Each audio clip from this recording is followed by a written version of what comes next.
Well, Greeny, we're halfway through another baseball season, and we're really seeing some players who stand out as winners. Kind of like business travelers who win at business by staying at La Quinta Inns and Suites. That's because you can put your La Quinta Returns loyalty points to work on the spot with instant free nights. Just drive up with no reservation and instantly redeem points for a free night that same night simply by using the La Quinta app. It's like hitting a grand slam. With an app instead of a bat. Well played. Prepare to win at business by learning more about instant free nights and check out the summer rates at lq.com. Kenny Chesney will be in our studio for our final hour this morning. He's playing nearby. Golic went to see him last night. And son, myself and my wife Chris, Jake, his wife Jenny, were all out at the show last night. Always puts on a fantastic show, doing it again tonight here at Mohegan. But now our friend Adrian Wojnarowski has made his way into our studio as there's a ton of basketball to discuss. Please tell me I got it right. That's a good job. Oh, absolutely. Okay, that was thank you. Nice. Yeah. I've struggled with this. Yes, you have. And I'm working very hard at it, but Woj is dropping bombs left and right all over the place. So let's bring some basketball into what's been a very busy football conversation day. Let's start with the easy part, and that's the Carmelo Anthony conversations. Where are we right now? Well, New York and Houston re-engaged here in the last few days and started to talk again about ways to do a deal. Now, they need a third team. There's no straight-on, one-on-one deal that at least New York's willing to do. They don't want to take on Ryan Anderson, $60 million in 3 years. That's the easy deal from Houston's point of view, but New York's not doing that deal. They need another team, maybe two other teams potentially, because right now Carmelo is only waiving that no trade for Houston for now, and so New York had paused that conversation when Scott Perry got hired as GM in July. Tried to get a conversation going with Carmelo about how comfortable he might be with coming back to the team. He made it clear, let's get a trade done. So that's where they are now, and they have 6 weeks till training camp to see if they can find an avenue. How much is it putting handcuffs on the Knicks for Carmelo just saying Houston? I mean, where is the line of them saying, well, listen, we can't do it. We can't get a good deal. You're going to have to open up your options for us. And that's what they want. They want him to open up those options. And the team to watch in there is Portland, because this has become very much of a recruiting league. It's almost like a modern day AAU travel basketball model where, James Harden played a role in convincing Chris Paul, a big role in convincing Chris Paul to come to Houston and play. And so right now you have Dame Lillard and CJ McCollum, who's that tremendous backcourt in Portland. They've made progress, I'm told, with Carmelo Anthony and piquing his interest on that Blazers team. So if the Blazers were able to come up with a deal, a package that worked for New York, then it gives Carmelo something to think about. And again, they've made inroads with him, I'm told. And CJ is in New York right now playing. You saw some video yesterday, him playing pickup with Melo. And think about that team in Portland. If they could do a deal for Melo with McCollum, Lillard, Yusuf Nurkic, who played just tremendous basketball for them, the young center down the stretch, and you put Carmelo on that team, if they could piece together a deal that didn't with the rest of their team picks, that top four outside of Golden State stacks up pretty well with almost anybody in the West. How motivated is Carmelo? I understand how motivated the Knicks are to move on from him. It makes all the sense in the world. How motivated is Carmelo to get out of there? Because I said to Mike earlier this morning, if they wait him out, and he's right now only giving them Houston as an option, at some point, someone needs to say to him, you do realize what you're signing up for is another year of this, and you may be delighted that Phil is gone, but your team is still going to be bad. You are still wasting what remains of some semblance of your prime in a situation where you have no chance to win. How motivated do you think he ultimately will be to get out? Well, that's what the Knicks are curious to find out. Is that once they get into camp, start playing, and see where the team is. Phil Jackson spent the better part of a year trying to run Carmelo out, waived the no trade, publicly embarrassing him at times. And so it took Carmelo a long time to get to a point where he said, all right, I'm willing to waive the no trade, leave the Knicks. And then all of a sudden a new regime takes over, and they say, well, hey, we're open to having you back. He wasn't ready to go back on that, but he's always loved playing in New York. He's lived through the losing. And I think for the Knicks, the one thing that I know they've told Carmelo is, when you come back here, you're not going to hear that from us anymore. Scott Perry, their new GM, has essentially told Carmelo, I'm not going to embarrass you. I'm not going to call you out in the media. That's not going to happen anymore. We're going to make it comfortable for as long as you're here. And the Knicks are trying in good faith to honor his request on the trade because they know they're the ones who started it and they're the ones who pushed for it, and they gave him the no-trade clause. And I know there's a school of thought of, well, he's holding them hostage. Well, that's why a player gets a no-trade clause, to have control over that. Phil Jackson's the one who gave it to him. He didn't have to. And so, but I think the Knicks want to see, once he gets to camp, if he does want to move on and they can't get a deal with Houston, and again, it's a very difficult pathway with Houston, does he start to open up and put more teams on? And Portland is a team at the top of that because he looks at McCollum, Lillard, and says, hey, that's about as good as a tandem among the teams interested in me outside of Houston that there is. If he doesn't open up his options, and could that be leverage on his part for the Knicks to buy him out? Will they think about doing that at all? They've resisted that from the beginning. That's a lot of what, when it came to a head with Phil Jackson, was the organization, he wanted to just buy him out. Right, and the organization said not. Absolutely not. I mean, it's $54 million over 2 years. There's no appetite right now in New York to do it. It can always change. Money is never an object with Dolan. I mean, it never has been. He's wasted a lot of it, spent a lot of it. But their feeling is we are going to get assets for him. We're going to get something. We'll see how realistic the Knicks are. We'll see how realistic the Knicks are in terms of what they can get for him. And he isn't for everybody. Where Melo is in his career at 33 and such a big number. Let's say hypothetically Portland does that deal for him. He costs them in luxury tax. They're going to pay a $100 million luxury tax bill in his second season of his deal. Now, Paul Allen will pay that because if the team's really good and committed, Paul Allen will spend that money. But that contract isn't for everybody in the league. Mike and Woj in our studio, Adrian Wojnarowski.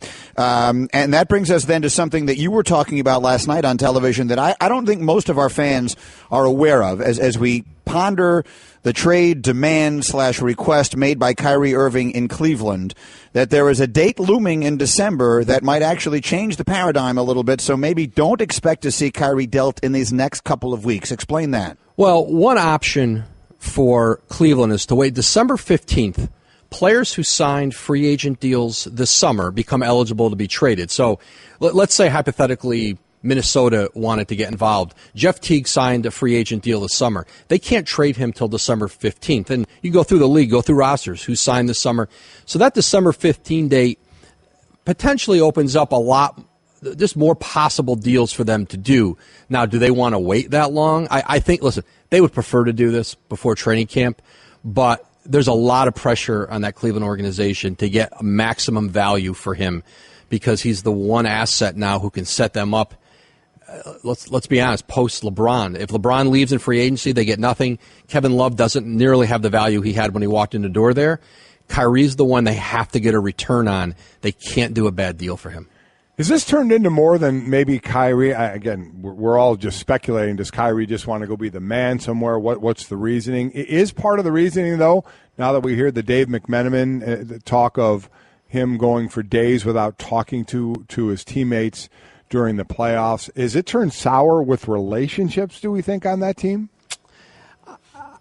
I think that this is more about, and from the beginning it's been with Kyrie, was getting control of his future, his career, and not being at the mercy of what LeBron's going to do at the end of the end of the 17-18 season. That if LeBron leaves and leaves him behind with a team that he just doesn't fit, the pieces don't fit around him, that he wants to have a voice in where he goes from here. And that was a big part of this trade request. Is more as much as, yes, he'd like to have a team built around him. There's no question that's part of it. But if you've looked at through the years, everyone has had to react to what LeBron did, had to react in Cleveland the first time, Miami, leaving there. This is a player saying, I'm getting out ahead of this thing. Which makes sense. It's actually, of all the different things that are happening, that's the one that makes sense. So the way I'm reading what you're saying is they're looking to make a move involving Kyrie that will not necessarily be to try and win one more championship in the year left they have with LeBron, but a bigger picture move that will set them up for a post-LeBron world. So where does LeBron fit into that? Because he's going to be 33 when we come out on the other side of this thing, and I understand that he's in the greatest shape of anyone ever, and that Tom Brady is 40 and everything else. But every year he doesn't win a title is another year he doesn't win a title. Where does he stand in all of this? Well, this is by LeBron not being committed to coming back in Cleveland, by not telling them, hey, I'm in. Kevin Durant was on a one-year deal in Golden State. They knew he was coming back, and they planned accordingly. By LeBron not giving them direction yet on it, and it's his right. He's a free agent. He can wait it out. Cleveland has to move with the idea we just don't know if he's going to be here. They are not going to do a deal that is all in this year, veterans, big contracts. They need a really good younger piece that may not help them this year. They'd like to get both for now and for the future. That may not be realistic, but I think if they had, I know that they're looking at this with the longer view. That does not help LeBron James in this last season, but without a commitment from him, how else do they proceed? Do we all get worked up now with LeBron and I'm coming home or going home or whatever, and he's talking when about I get home to LA? When I get home to LA, I mean, I don't know. To me, the telling part is that organization is acting as if they're very unsure whether he's staying, and they are not going to just load up to convince him to stay and put a team out there that straps them financially if he walks out the door. That's not been their intentions so far in trade talks, I'm told. All right, we'll see what happens. Again, will it happen in the next few weeks? Will it take into December? All those things are still to come, and you know that he'll have his ear to the ground for us. Adrian Wojnarowski, it's always our pleasure. Great work. Thank you so much. Guys. Good to see you. Thanks, That's Woj with us. Mike and Mike presented by Progressive Insurance. Our guests appear on the Shell Pennzoil Performance Line. We'll get Michael Collins in from the PGA coming up, but right now it is time, for better or for worse, for this. It's time for another edition of Love It, oh, this is fun. or Shove It with Mike and Mike on ESPN Radio. Love it or shove it, which is brought to you by Granger, is also always brought to you by Bubba, who is back with us here. And I stopped into Bubba's little booth upstairs earlier this morning. Oh, yeah. I had a few things to do, and Had a good chat. Bubba seemed revved up. He's excited about today's Love It or Shove It. He's got props for us today. Absolutely. How are you, Bubs? Doing great. Yeah, back on the board again for some reason. Here we go. You seem excited about that. Yeah, I mean, it's always great to wake up again at 3 a.m. You know what? Sometimes it's good to go back to your roots, don't you think, Bubba? Yeah, it's fair. Okay. All right, Bubba's got a variety of headlines, and we will decide if we love them or shove them. Bubba, let's go. Of Dalvin Cook, Leonard Fournette, and Christian McCaffrey, McCaffrey will have the best rookie season. Love it or shove it. Shove it. You shove it. Shoving it. I think it'll be between Dalvin Cook and McCaffrey. We'll see how he's used when Cam is quarterbacking. I would probably lean toward Dalvin Cook. I really like what he does. We'll see if the shoulder injury comes back to haunt at all. But between the running scheme they have in Minnesota, his ability to catch a ball out of the backfield, I look for him. I think Fournette's going to be really that runner than catching the ball out of the backfield. And Yeah, but I think they're going to give him the ball a lot. But you know what has to happen?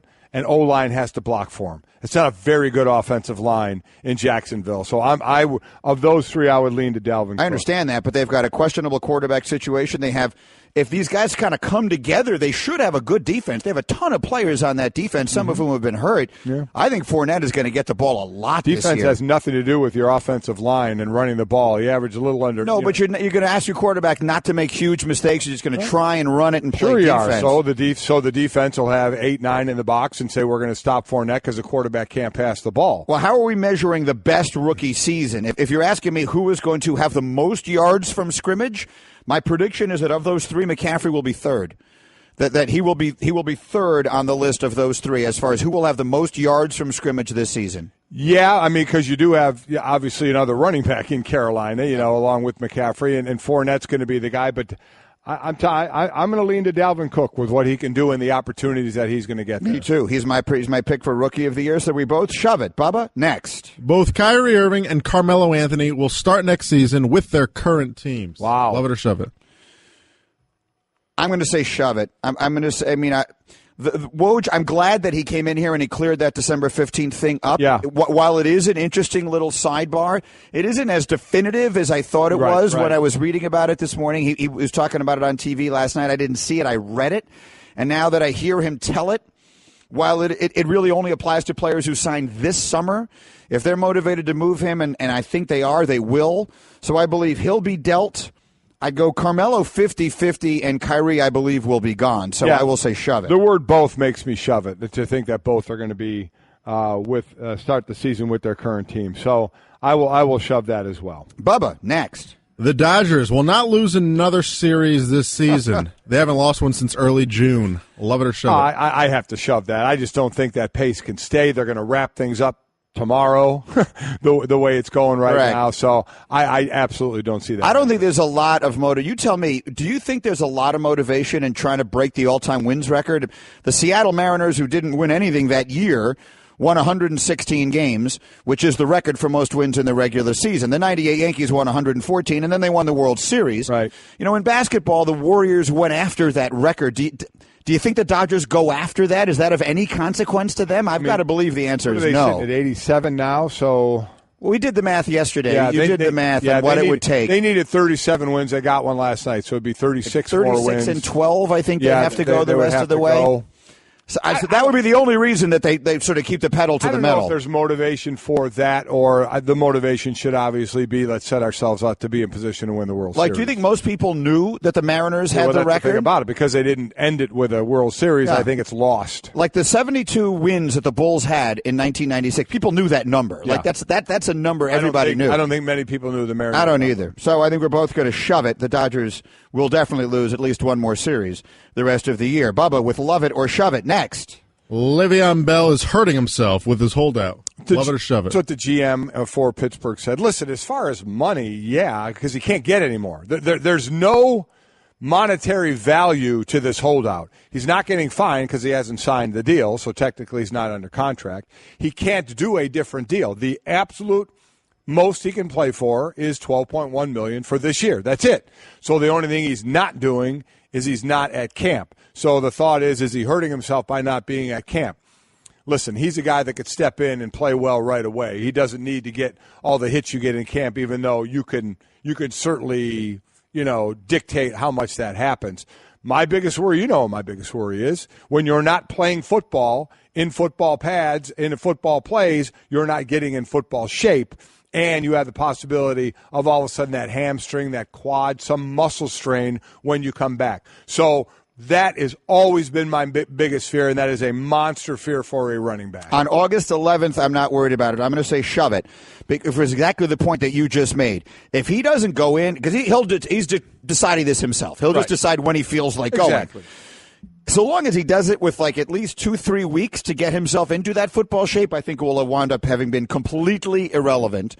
If he decides to take this all the way to the end to try and make a point, or just because he doesn't feel like going in, at that point I'd start worrying about it. A little bit, I'm not worried about it now. No, I'm not worried about it now, if the question is right now. But so is he hurting himself with his holdout? Right now I'll say shove it. No, I'll shove that too. I don't think he is right now, no. Bubba, one more. Major League Baseball to use nicknames on jerseys for Players Weekend. Love it or shove it. What's not to love? What's above loving it? I wish they would do it more. I adore it. It's fantastic. I want to marry it. It's a little much. I want to live with it for the rest of my life and have children with it. All right. I mean, it's how could you not do this? And there are 58 players in the sport who decided not to do it. For those who don't know what we're talking about, there's a date at the end of the month, I think it's the 25th, whatever it is, that all of the players in baseball have the option of just putting nicknames on the backs of their jerseys, whatever they want, and they can be creative and fun and whatever it is. God forbid we should have fun in this game. I have no problem. I don't have a problem with 58. Maybe they don't have nicknames. Maybe they just. But they could put anything on there. But maybe you just don't feel like it. Yankee jerseys, you tell me. Brett Gardner is putting Gardner on there, which is, of course, just his last name. Now, the Yankees don't ever have names on their jerseys. Right. So that's adding something. But, I mean, you could put a nickname. You could put your kid's name. You could put anything you want on there. For the guys who are just putting their own names on, isn't that kind of a killjoy? No. It's not killing the fun of this thing? No, not at all. If you don't want to put something on there. What would you put? If they'd let you put a nickname on the back of your jersey when you were playing. What am I putting on there? I know you put Greeny on there. Yeah, you're just kind of Golic. Yeah. But what would you, I mean, you could have put anything. You could have put, love you, Chris. You could have put "he hate me." You could have put "just standing there." I'm just standing on the line of scrimmage. That would have been great. No, it wouldn't have.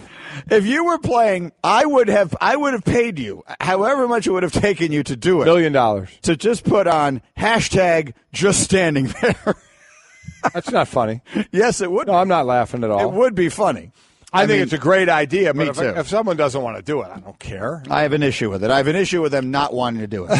That's Bubba to Shove It. It's brought to you by Grainger and I'm out of the job. Grainger's got your back. Grainger for the ones who get it done. And that was Bubba getting it done in a big All way. right. Well done, Bubs. Sure, yeah. Let me know if you want to exchange shirts later. Okay, now I don't see my that God. happening under I'll any just, circumstance. swap this right now. Now, I thought they were props. When I stepped in your office this morning, didn't you say you had props? You just weren't listening. We lost. Did you or did you not say you had stuff sitting I there? don't remember. I have some T-shirts. I got some Mets jerseys. I got Pavarotti. I got a picture of Ted. I got some things. Yeah. He does look like. Does he look more like Luciano Pavarotti or Q from Impractical Jokers? No, he looks like both of them. He looks like Zach Martin from the Cowboys, Yeah, who's yeah. about to be There's the so many highest paid options. guard in all the game. But that's not a person whose face most people know what he looks like. Okay, but that's not what you do. That's who he looks like, though. We're going to have to get a picture of him. Get me a picture of Zach Martin, Split shot of Zach Martin and Bubba. a picture of Look alike. Pavarotti, and a picture of Q from Impractical Jokers. All right, I'm going to tell you, everybody will vote for Zach Martin. And then Golic will tell us which one he looks the most A lot like. of good-looking guys. We'll do that, and we will also go live to the PGA. Hey, everyone, Mike Golic here. Support for Mike and Mike podcast comes from our friends at Rocket Mortgage by Quicken Loans. Chances are you're confident when it comes to your work, your hobbies, your life. Rocket Mortgage gives you that same level of confidence when it comes to buying a home or refinancing your existing home loan. With Rocket Mortgage, you can apply simply and understand fully so you can mortgage confidently. To get started, go to rocketmortgage.com/Mikes. Equal housing lender, licensed in all 50 states, NMLSconsumeraccess.org number 3030. Daddy, where do babies come from? Honey? Mommy went to the store. Oh, well, you see, there's a mommy and a daddy, right? Right. And see, when they call Geico, they could save a bunch of money on car insurance. Oh, really? And that makes them happy? Yes, that makes them very happy. That's good. Yeah. Well, I'm glad we could have this talk, sunshine. Geico, because saving 15% or more on car insurance is always a great answer. We are Mike, and he is the funniest man on the golf course as we are set now for day 2 of the PGA Championship, and Michael Collins is ready to join us live as he's taking in all of the action in sweltering North Carolina. How are you, Michael? Man, it is humid here and really hot. The forecast was for thunderstorms, but let me tell you, being in long sleeves and I had a jacket on earlier, I was sweating like nobody's business. There are plenty of pros right now that are very happy that they got to wear shorts during the practice rounds. And I'm a little disappointed that we got to do this on camera because normally on radio, I'm 6'1", 165. All right, so we're giving away some of your secrets. Let's start with Spieth yesterday, because clearly that's who everyone had their eye on as he had the chance and still has the chance. He didn't play himself completely out of it yesterday to complete the career Grand Slam. He said afterwards that it was about as badly as he can remember putting in a long time. A lot of guys seem to have trouble with the greens yesterday. What happened with Spieth? Well, he had 32 putts, and we're used to seeing him make a whole bunch of bombs when he's out on the golf course, and he just didn't make any of those whatsoever. 32 putts for Jordan Spieth, that's a lot. Now, he did hit 10 fairways out of 14, and he did hit 14 out of 18 greens, which is really good. So he gave himself chances, but his proximity to the hole was like 40.9 feet, so he was never really close to the hole locations. But listen, at 1 over par, the lead's only 4 under. He's only 5 shots off the lead, and there's 3 days left in this championship. So the hole locations in round 1, they were in very tough positions. And when I say that, it's because the most important thing around Quail Hollow is to stay below the hole. Give yourself uphill putts. But there were so many hole locations yesterday out on this golf course where that was impossible. And if you missed the fairway, as one caddy told me, he just went, good luck with that, because you got no chance, yo. How different it is when you're 4, 5, 6 strokes back. a name guy, but you look up and you see guys, for more casual fans like me, I don't know the two guys at the top of the leaderboard, but how about for guys in the game when they see players that aren't normally at the top of the leaderboard, does that mentally say, okay, well, I don't know if those guys are going to be able to hold that, so I have even a better shot now because it's not a big name at the top? Yeah, Golic, that's a fair enough question. I mean, true, when you look at the top of the leaderboard and you're like, Thorbjorn Olsen? It's Thorbjorn Olsen. That's how you pronounce his name. And his name means Thunder Bear. But he's about 2 inches taller than me and probably 50 pounds lighter. He can move it out there. Now, Kevin Kisner is a name you might have heard of before because he's already won on the PGA Tour once. So Kevin Kisner has got some game out there. But this is the first time being in the lead of a major after the first round. And that's what the big name guys look at.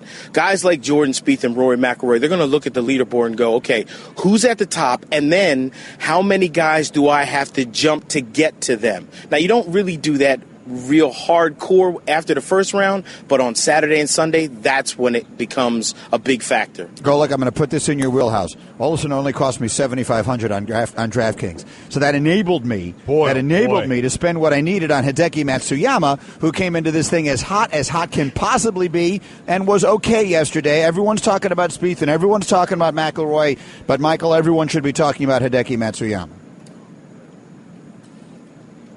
After that 61 that he dropped in the final round of the WGC, he looked so perfect. But see, you got to be careful, Greeny, because what do all big-name golfers say? They want to peak at the majors. And as Hideki played okay yesterday, you're hoping that he didn't peak last week and that he can keep it going. Now, when it comes to Hideki Matsuyama, this is a guy that when he starts going on a run, he can go on a run for a long period of time. And we've seen other golfers do that. We've just never seen Hideki do it at this level. And, I'm glad you got Thorborn on the cheap because, let me dust my shoulders off a second. If you go to ESPN.com's golf page and check my top 25 list, Thunder Bear's in there. I'm just saying. That's a nice job out of you. We had Andy North on, and Andy said when we were talking about who may win this, he said, watch out, for the aging one in Phil Mickelson. And Greeny kind of went the same way on that. And, boy, did Phil struggle and seems to continue to struggle. What's going on with him and his game?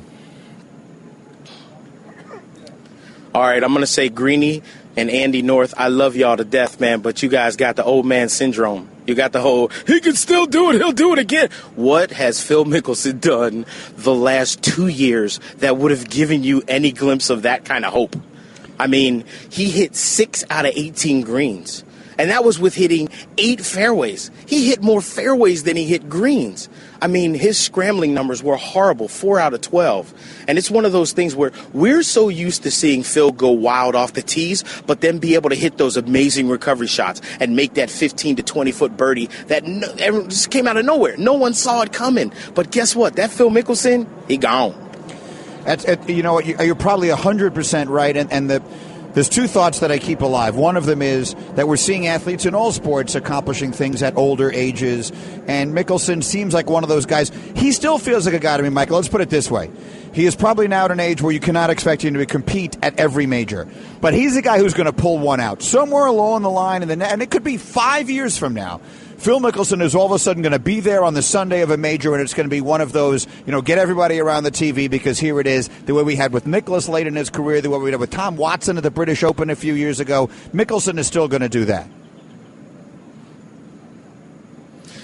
Maybe 5 years from now, Mickelson's going to be 51. And you got to remember one thing.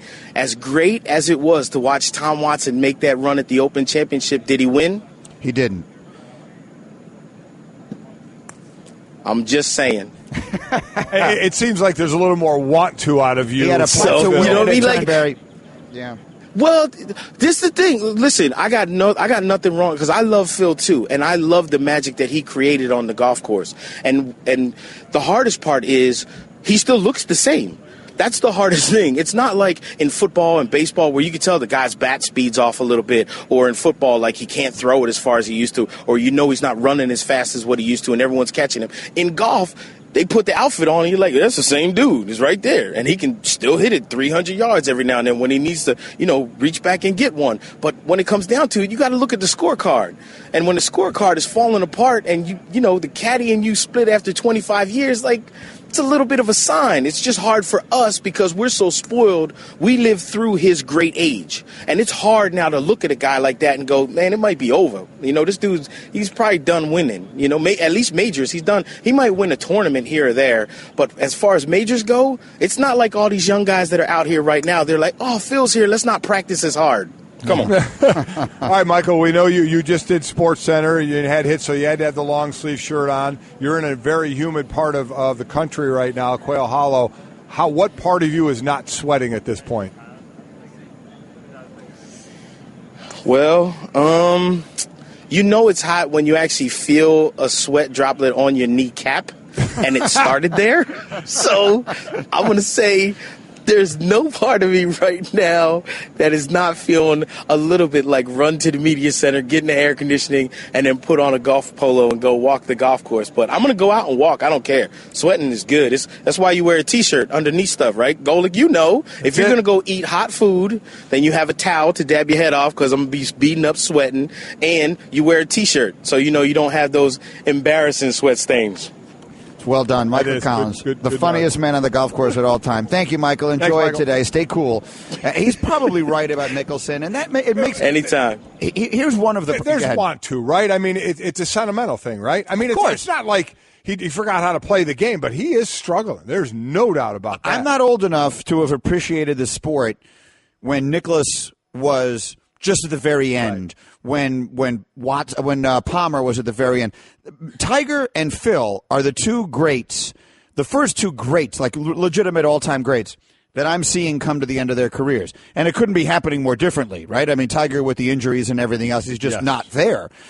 Mickelson, it is kind of hard to let go of that feeling, but I do believe it. Look, Watson had a makeable putt at Turnberry to win that thing, and he wound up losing in a playoff to Stewart Cink. But I think Watson was 58 or something like that when that happened. So I still believe I'm putting the over-under right now at 0.5 for how many more majors Phil will win his career. I'll go the other way. I will take the over. The next major he wins is when somebody's going to need to challenge Bernard Langer on the Champions Tour. Once Phil hits 50 and can go play there. Well, Greeny, we're halfway through another baseball season, and we're really seeing some players who stand out as winners. Kind of like business travelers who win at business by staying at La Quinta Inns and Suites. That's because you can put your La Quinta Returns loyalty points to work on the spot with instant free nights. Just drive up with no reservation and instantly redeem points for a free night that same night simply by using the La Quinta app. It's like hitting a grand slam. With an app instead of a bat. Well played. Prepare to win at business by learning more about instant free nights and check out the summer rates at lq.com. Here's some of that Twitter reaction. Brian tweets, at least baseball's allowing players to have a little fun. Are you watching, NFL? That's not really fair. This idea may have come from the NFL's idea. Remember last year they had some specific times set aside where they could wear whatever cleats they wanted and everything else. They've had to be strict. Are they sometimes the uniform police to the nth degree? Maybe.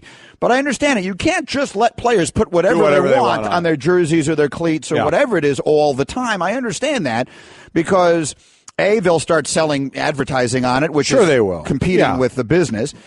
And B, maybe more directly, something that one person supports, maybe something that another, you're not putting the name of a charity or the name of something that you believe in up there because now all of a sudden, you're creating a conversation where it doesn't belong. Yeah, you are. It gets tough because if you open that door, if you try and give an inch, people are going to take a foot and then they're going to take a yard and then they're going to take more. So it gets difficult to do. I get that. There's also a lot of reaction through the 1-800-Flowers.com Twitter feed to a lot of the NFL discussion that we were having earlier this morning. And most of it is about Mitchell Trubisky. And Bears fans are doing exactly what they shouldn't, but they should. Sure. Which is to say, if you know anything about football, you know that how well he played last night only means a tiny little bit.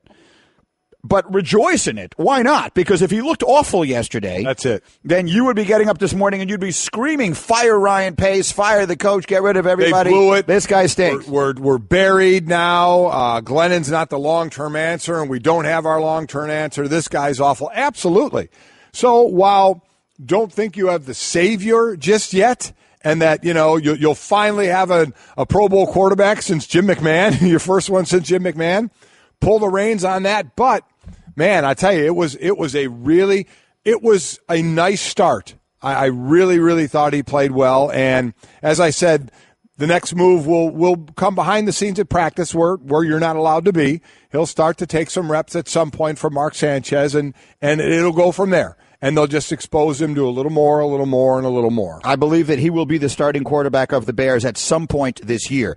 I believe Deshaun Watson may very well be the starting quarterback of the Houston Texans week 1. I think there's a real chance of that. I think there's no chance of that with Trubisky. I think there's no chance of that with Trubisky. Kaiser's going to be an interesting one in Cleveland because nobody has really grabbed hold of that. The expectations, I was going to say the expectations are low in Cleveland, but they're low in Chicago. Right. So, I mean, we're sitting there talking about the only difference of the two is Chicago supposedly got a bridge quarterback that the expectation was Glennon was going to be there, and he was highly capable of handling that bridge job and maybe more because he knows the writing on the wall. He knows he's basically auditioning for in another year or two and maybe shorter now for another team because Trubisky's going to be the guy here.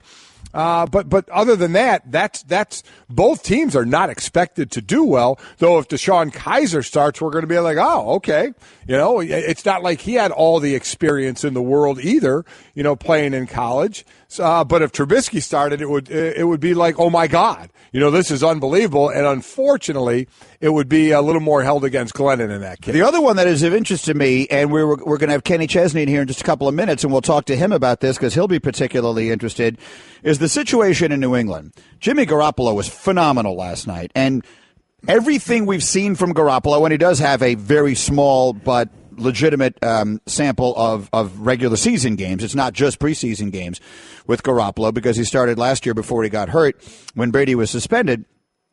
Garoppolo looked phenomenal again yesterday, and they're going to have a fascinating I guess it's a good problem to have, but they're going to have some fascinating decisions to make in New England if Brady continues to look like he's just going on, because Garoppolo is not a guy that Bill wants to lose. I believe he believes he is the future of the franchise. So do you franchise tag him next offseason, which would leave you in the unique situation of having a guy making a lot more money as your backup quarterback than your starting quarterback?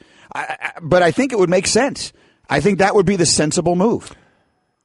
It's going to get interesting, but as long as Brady is playing well, Brady's going to play. That's my opinion. I know Bill has cut bait early on guys, but that's not going to happen at the most important position if the guy's playing near the top. I'm in agreement with you. So but this buys you 2 more seasons from now. We'll be talking about Brady at 42 2 years from now. So you've got this year. Mm-hmm. Then if you decide to franchise tag Garoppolo, again, the franchise tag for a quarterback is a huge number. And that's the only way you'll keep him, because if you try and offer him a contract, somebody will offer him a big contract. Correct. And that New England will not do. I mean, they normally don't sign monster contracts anyway. They're not going to do it to the backup quarterback like that. So it would have to be a franchise tag, so it's going to be $20-some million. And my self-serving note on that game, but it's not about me. This is about this kid, Austin Carr, who was a walk-on at Northwestern, and I mean the ultimate walk-on. He wasn't a preferred walk-on. No one invited him. He was a student who knocked on the coach's door and said, I'd like to try out for the football team. Made himself into the Big Ten Receiver of the Year last year. Inexplicably went undrafted, but it's not inexplicable because he's small. But that kid never dropped a pass in his entire life. I think he had 5 catches last night, including a gorgeous catch of a touchdown pass. Garoppolo is going to be, not only is he going to make that team, he is going to make Carr is not just going to make the Patriots, he is going to make a huge contribution on that team. Mark my words. He is. Time will tell. No. What are you poo-pooing, Austin Carr? I'm just telling you, again, off of one preseason game. No. I watched that kid play every snap he ever played in college. I watch a lot of kids play every snap player. in college that end up not doing as much in the pros. We'll see. I hope he does. I did him in a bowl game, me and my son. He's a nice kid and a good player, but I'm going to pull the reins on making him a bust in the Hall of Fame just yet. All right, coming up next, I need someone who actually knows something about football. And the good news is we have someone here who actually does. He is one of the most successful recording artists in the entire world. Kenny Chesney in studio chatting for an hour, starting live next, right here, Mike and Mike. America, it's time for some straight talk. You love your phone. Look at you. You hardly put it down. But you don't love that expensive wireless plan, do you? So what if I told you can keep that phone network and number 2 for a lot less? Well, this is me telling you. It's time to switch to Straight Talk, guys. Bring your own phone and get unlimited plans starting at just $45 a month on America's largest, most dependable 4G LTE networks. Straight Talk Wireless. Only at Walmart. Savings may vary. Please refer always to the latest terms and conditions of service at straighttalk.com. This is the best of Mike and Mike podcast. Subscribe now by going to the Listen tab in the ESPN app. The best of Mike and Mike.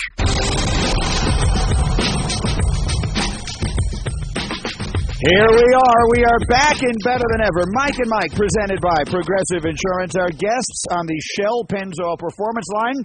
And put the word in the street, people. It's a football Friday. Rookie quarterback setting the world on fire. We'll talk about it. Plus, Nick Saban responds to Josh Rosen. And don't expect to see Kyrie Irving traded anytime soon, at least not as soon as we thought. Those and more on a jam-packed Friday. Golic are ready to do this. Oh, absolutely. Nice slate of games last night. 7 preseason games, and we had just come off the game Wednesday night of Carolina and Houston. A couple of rookies in Deshaun Watson and Christian McCaffrey are talking about how well Watson played, and I guess Mitch Trubisky took that to heart and said, well, okay, if he played well, I'm going to try and one-up him a bit. And, boy, he sure did. You know what's hilarious is that even the most educated of football fans will have this reaction. We all know these games don't really mean anything. They don't count, but they matter. You want to see good things. If it's the first preseason game, Trubisky in this case last night is going up against reserves and playing with reserves. Yeah. And yet we will react overwhelmingly. If he had looked terrible last night, we'd have crushed him. We would have said, you see, they should have taken Deshaun Watson. And instead, we're basically saying the Bears have finally found the quarterback they've been looking for since Sid Luckman. And while I'm not going to go that far, I absolutely understand your point, because there'll be many people who are going to say, well, let's ease up. You know, he was a third quarterback in, went in before half, a nice 2-minute drill, a nice second half. We'll get into all the numbers and how we played and such, but it was against guys who won't be in the league. Okay, that's fine. But all they could do was go up against the guys he went up against. And he was fantastic. He showed a lot of the things he showed in his very limited time in North Carolina with accuracy and completions in a row, which we'll get into. So that's all we can judge him on. And if we would have crushed him if he airmailed some balls, then we're going to talk well about him when he did well. The competition will get better. He'll play against that going through the preseason. We'll see. As you'll hear, John Fox said the depth chart's not changing, but all he can do is play the plays he's supposed to play and let the chips fall where they may. And he looked very, very good last night. Right, and for those of us whose job it is to react, we have two options. One is the reasonable, calm-headed, it's just the first preseason game reaction, and the other is, oh, my God, this guy looks fantastic. And personally, I vote for the latter. Off the top. All right, let's go off the top. Dodgers win again. I feel like saying that we shouldn't even bother mentioning it anymore when they win. It's only news when they lose. The Dodgers are ridiculous. They really are. They haven't lost a series since their June 5th to 7th series against the Nationals. All the other teams in the league have lost at least 6 series. They haven't lost a series since the beginning of June. And Yu Darvish, coming to the team, what has he done? Well, he became the 4th pitcher in modern baseball history, that's since 1900, to have at least 10 strikeouts in each of his first 2 starts with a team. So he gets traded over there. You wonder, because he was struggling, no doubt about that, leading up to this, and he has been money in his first 2 starts. Remember, they don't even have Clayton Kershaw back, and you really hope they're going to need Kershaw, you would think, to win the World Series, even though Kershaw hasn't been great in the postseason. But imagine him coming back healthy with what they have right now. It's ridiculous. Yeah, the Darvish thing, you can't help but wonder if the weight of possibly being traded was on him. His last start before he got dealt, he just fell apart completely, and now he's been, as you mentioned, money in an LA uniform. All right, Jordan Spieth trying to win some money and make some history this weekend at Quail Hollow. It did not start extraordinarily well for him. Spieth won over after 1 round of the PGA. Yeah, he's won over. Rory McIlroy, who the favorite was in this tournament, Rory was the favorite, and then Spieth was next. Again, we know what Spieth's trying to do, become the 6th player for the career in hitting the career in all the majors. He could have been the youngest. He will be the youngest if he's able to do it. But he made back-to-back birdies on 7-8 to go 1 over where he would finish. He was never won an official event after posting an opening round score over par. It's Kevin, is it Kisner? I'm not going to lie. Don't even know. And Thorbjorn Olsen. Olsen, who I happen to have on DraftKings. Do you really? Yes. Do you really? I needed someone to fit the money slot into which he fits. Really? So I actually have him as part of my group on DraftKings. Go Olsen. Here you go. 27-year-old from Denmark, 5 international wins. This is his first lead following any round of any PGA Tour. He made 14 of 4, and here's where you win, gang. 14 of 14 putts inside of 10 feet. He's going to win us some money this week. Wow, that's fantastic. We sat around and picked out our lineup the other day. Maybe I'll get his name right at some point. The NBA has released its schedule for the opening night and the opening week and Christmas Day, and there are very few surprises. It's loaded with Golden State and Cleveland. Yeah, as well it should be in this. It's going to be what the Warriors and Cavaliers are meeting on Christmas for the third straight year. By the way, Christmas with LeBron and the family, 11th year now he'll be playing on Christmas Day. Sure. 11, and certainly that's what you do. You know, when you're the biggest star in the sport, you play on Christmas. That's what happens. They should just send him. Sorry, LeBron. Every year, send wherever you're going to be. Wherever his family celebrates Christmas on a different day. That's exactly right, and it's okay. They're used to it. The kids have to be used to it by now. They've never been. Every once in a while, I guess they're at home. Right, exactly. But this year they go to Golden State because the Warriors got the win into the winner. Off the top. Speaking of basketball, and we'll have Woj in here a little bit later this morning. The Knicks and the Rockets are talking again about Carmelo. Talking again, and really this is the only team Carmelo is going to waive the no-trade clause for, so that kind of puts the Knicks in a little bit of a box. We'll talk to Wojo about this. They need a third team involved to make all the money work. Not going to bore anybody with all the facts about that. Bottom line is that's where Carmelo wants to go. That makes it a narrow channel for the Knicks to try and get something done. Yeah, I mean, you're threading a needle there with him. And unlike the Kyrie Irving thing where the Cavaliers have I think a very reasonable option of just keeping him, the Knicks don't, which is to say they could keep Carmelo, but it really doesn't make any sense for them.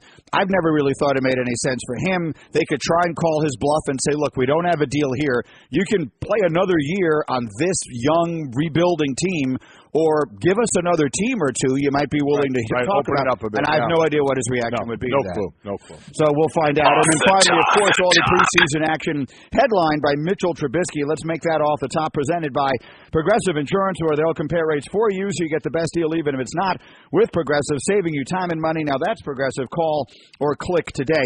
You used the expression the perfect storm earlier this week in relation to something else, and I don't know why. I mean, it's obviously not that I've never heard it before, but it is stuck in my head this week.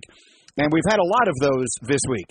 And the one in Chicago last night was the ideal one. So you've got Mike Glennon, who is the highly paid for 1 year free agent quarterback that the Bears bring in, and the fans are completely unenthusiastic about it. He winds up going up against one of the best defenses in football in Denver. He throws a pick six on the third play of the game. Yep, that's an ugly pass. And then once all of the reserves come into the game, Mitchell Trubisky, who the Bears mortgaged the future and traded up to get, winds up coming in and setting the world on fire. Trubisky didn't go in second. Trubisky went in third. Mark Sanchez went in second there, so Trubisky came in third into this game. So it's the perfect storm of circumstances for us to wake up this morning and say, well, obviously, the clock is now ticking on the Mitchell Trubisky era in Chicago. But, what you look at, again, if you want to look at the numbers, that's just fine. The numbers were great, 18 to 25, 60-some yards, and a touchdown, a short touchdown pass as he was rolling left to Victor Cruz, which we'll break down a little bit. But it coincides with a bad outing by Glennon, who, by the way, who was the quarterback in Tampa Bay before the number one pick in the draft? It was Glennon. It was Glennon. Glennon goes to Chicago, thinks he has new life, and then all of a sudden there's a number two pick in the draft being a quarterback. So talk about deja vu for him. So that's really the key here. It would have been one thing if Trubisky looked like he did, but Glennon, who didn't play much, threw 8 passes if he was 6 of 8. for 50 yards or whatever and looked fine. But he was 2 of 8. He had a 0. He had a Blutarski, a grade point average for his quarterback rating. 2 of 8 with the pick 6 on the third play, as we talked about. And it's a terrible throw. It was also, a bad throw. He throws it into triple coverage. It was a bad throw. I had no idea where he was throwing it. I don't know if it was miscommunication again with the receiver or not. Then Trubisky comes in, especially at the end of the half. You got a minute 55 to go in the half, and he leads him on a 50-yard drive. He leads him on a touchdown drive. At one point in his timeout there, completes 10 in a row. Now, he's done that in college. I think he had 18 in a row in a game in college. He had a high percentage completion in college. Certainly had a high percentage completion rate here as well. But, again, forgetting the numbers, he looked good. He looked poised. Just what I said about Deshaun Watson.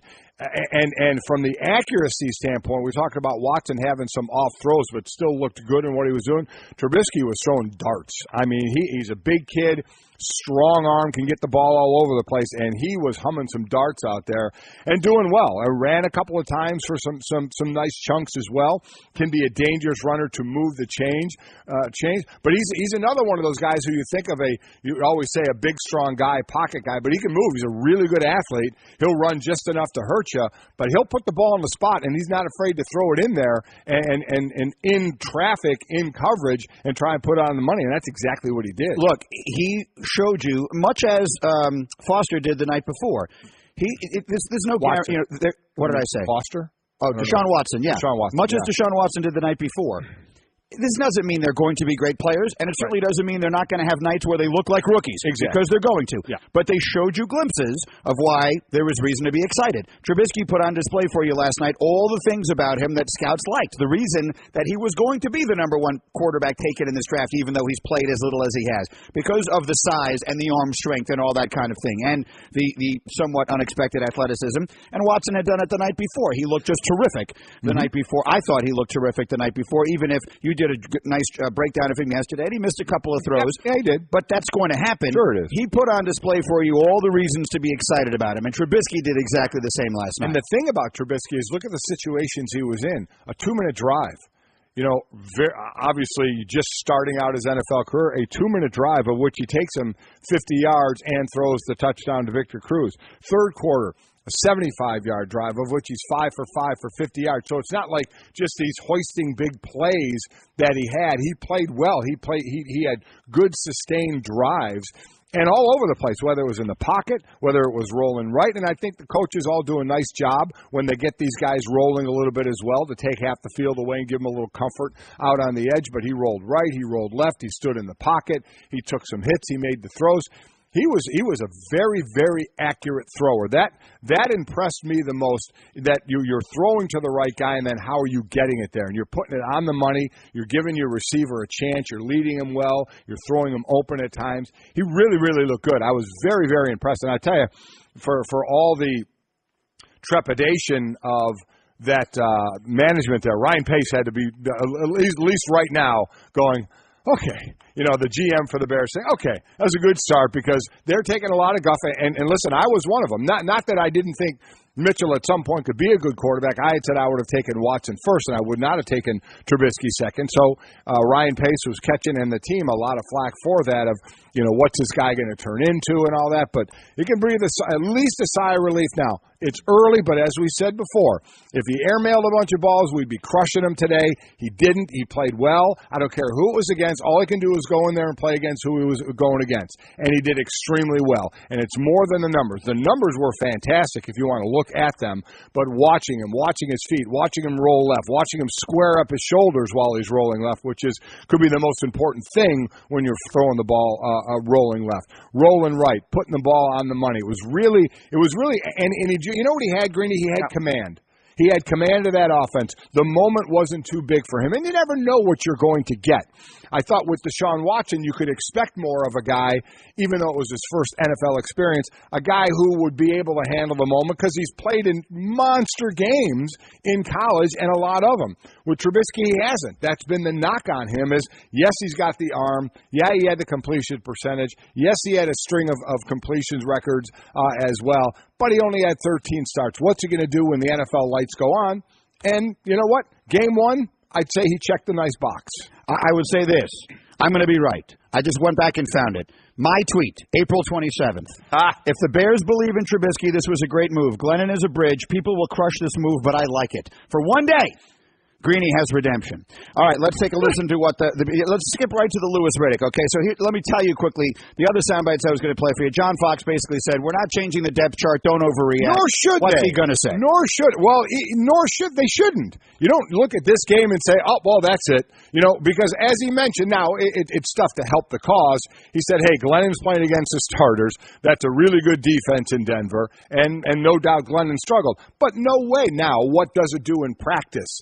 Will it give, you start to get Trubisky more reps over Sanchez? I don't know how the split had been, so we'll see where that goes. But in no way, shape, or form, I completely agree. Are you changing the quarterback depth chart from the third stringer going to first stringer after one preseason game? And then Trubisky himself said all the things you'd want him to say, which is he completely downplayed everything. And then Louis Riddick went on ESPN last night, and he said this. Look great. Look, you want to see a guy operate at a very high level, Scott, at the things that you thought he could do well when you drafted him. People thought that Mr. Trubisky could roll out, change the launch point as far as where he throws the ball from, and he could get it out of his hand fast, and he could get it there accurately. And when you see a guy being able to sprint left, get his shoulders turned to the line of scrimmage, and then put it on the money, that's what you want. That's what he did at North Carolina. That's what he's doing here in Chicago. He doesn't have to have his feet set. Again, a quick flick of the wrist here, a three-step drop, a quick slant, putting it where the receiver can catch it and then protect himself. Those are the kind of things that you want to see. I know you just mentioned it. It's the first preseason game. Easy coverages, second and third teamers. But look, if the guy went out there and was airmail and stuff and throwing interceptions, then you'd be like, he stinks. We don't want to give him credit, but we would be ready to crush him. The guy's going to be starting. He's just going to be. So, again, that was the plan. But remember, we heard that it was with Blake Bortles, correct? We heard that plan in Jacksonville that he's going to redshirt when they pick him in the first round. They're not going to play him, and they played him. And they said the same thing about Trubisky with bringing Glennon in. Glennon, again, is making $14, $15 million. Trubisky had 13 starts in college, so the thought was just sit him, let him learn. But the player is the one that can take care of that. Really, in this situation, it could be both. Because if Glennon was playing great, you wouldn't really be thinking about it right now. There has to be two sides of that. But with as well as Trubisky, it seems, played in this game. Again, we're not in practice to see what the coaches and everybody sees in practice. You start to move up the ranks a little bit, and then it starts to go down to, okay, how's the team doing? When do we start the clock ticking on this guy taking over the huddle? There's a lot of things that'll go into it. Well, to the exact point you made, Louis Riddick, while this game was going on, tweeted, every plan is a good plan until it isn't. Yeah. Trubisky is not sitting all year. No way. Yeah. I think, look, maybe the best case scenario is Glennon plays well. Let's not discount that possibility, despite the fact that he went 2 for 8 last night. He threw a pick six on his third play, and on his third series, a snap went over his head. Yeah, and that wasn't his fault, obviously. Right. We keep showing that when we talk about Glennon not playing well. The snap was nowhere near him. That was not his fault, yet we want to lump that in there with all the bad plays. But the bottom line is he gets 3 drives, and that's one of them. So that's why he winds up 2 for 8 with a 0 quarterback rating. But the reality of the situation is, if the Bears are not going to be, there's a lot of things working in the direction of playing Trubisky this year, and one of them is job security. Like yesterday, ESPN.com listed, and look, John Fox has been around the block and back 10 times. So I'm not in any way suggesting he's doing something for his own job security, but the reality of it is, if this is a team that's not expected to compete for anything this year, if midway through the season Mike Glennon isn't setting the world on fire, probably the best thing you can do if he's not Christian Hackenberg and you're not afraid of putting him near the field, and, where you put the kid on the field, let him play, and if he's showing signs of developing, then that also doesn't do bad things for a coach's job security who's on the hot seat also. Completely agree. A lot is going to be, obviously, as I said, there's more than just one thing here, but the main thing is they have to feel comfortable putting the player on the field. You brought up Hackenberg. I brought up Jared Goff, where obviously coaches didn't feel comfortable about putting these guys on the field. And that has more to do with what they're seeing in practice and what they'd seen in preseason. But here, already, again, it's just week 1. It certainly looks to be going in a positive direction, as we saw last night for Trubisky. So, listen, I agree with you. A lot will have to do with Glennon. A lot will have to do with how the team is playing. But Trubisky, at least for last night, and this is what we do after a performance like that, is we say, okay, the clock may start ticking a little early. All right, we're Mike and Mike, and we are asked every week by our friends at Sport Clips to pick an MVP moment of the week. Sport Clips, you watch sports, we cut hair, it's perfect. Sport Clips, it's good to be a guy. Let's give it to Trubisky, because as you say, all NFL debuts don't come, the same. Mm-hmm. You get thrown in there in a 2-minute drill and say, here you go, kid, go out there and do this for the very first time at Soldier Field and see what happens, and he handles it the way he does. Again, it doesn't mean he's going to be a superstar. It doesn't mean that in week 2 of the preseason he won't look exactly like the, undeveloped rookie that he is. But for the moment, let's give him MVP Moment of the Week, brought to you by Sport Clips. Yep, completely agree. Again, you watch his throws. They were accurate throws. He didn't most of the time, for the most part, he didn't put his receivers in any kind of bad situations at all. And as I said about Deshaun Watson, I'll say the same thing with Trubisky. Even though all the numbers look good, the best thing about it is there is now tape of him playing his first NFL game. I guarantee you he made mistakes, and that's what you concentrate on. We saw the good things, but it's the little things that the eye of the person who's not a coach doesn't see that they'll go over and that they'll fix. And he already knows them, and the coaches, they'll go over them together, and that's going to be the most important thing out of it.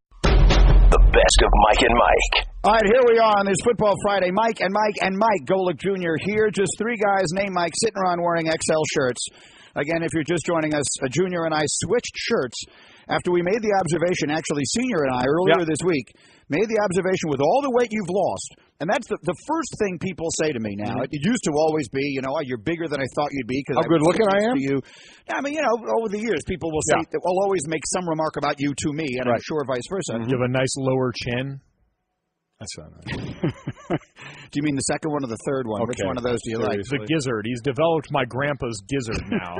You lost weight. It's like you deflated the sack below there, like the frog. Now it's like a flappy gizzard. Why are you still here? Hi. I've lost track of what I was saying. The thing that everyone comments to me on now is how much weight you've lost. Right. That's all I ever hear is, oh, my God, I can't believe how much weight Golic has lost. And we made the observation earlier this week, you've gotten down to an XL, which is my size. We wear the same size shirt.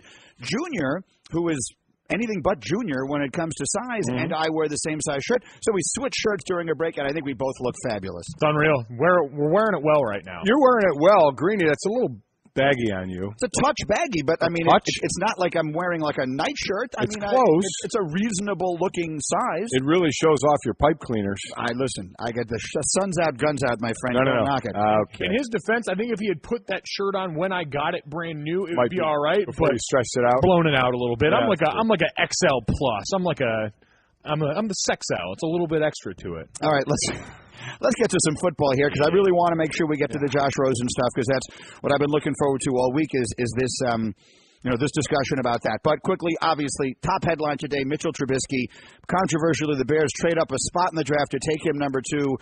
And does one night mean it was the right move? Obviously not, but you could not get off to a better start than Trubisky. No, you couldn't. He did everything you asked. And as many will say, I was against third stringers or whatever. But as we talked about earlier, if he threw the ball poorly, we would have ripped him this morning and say, oh, see, he's not ready.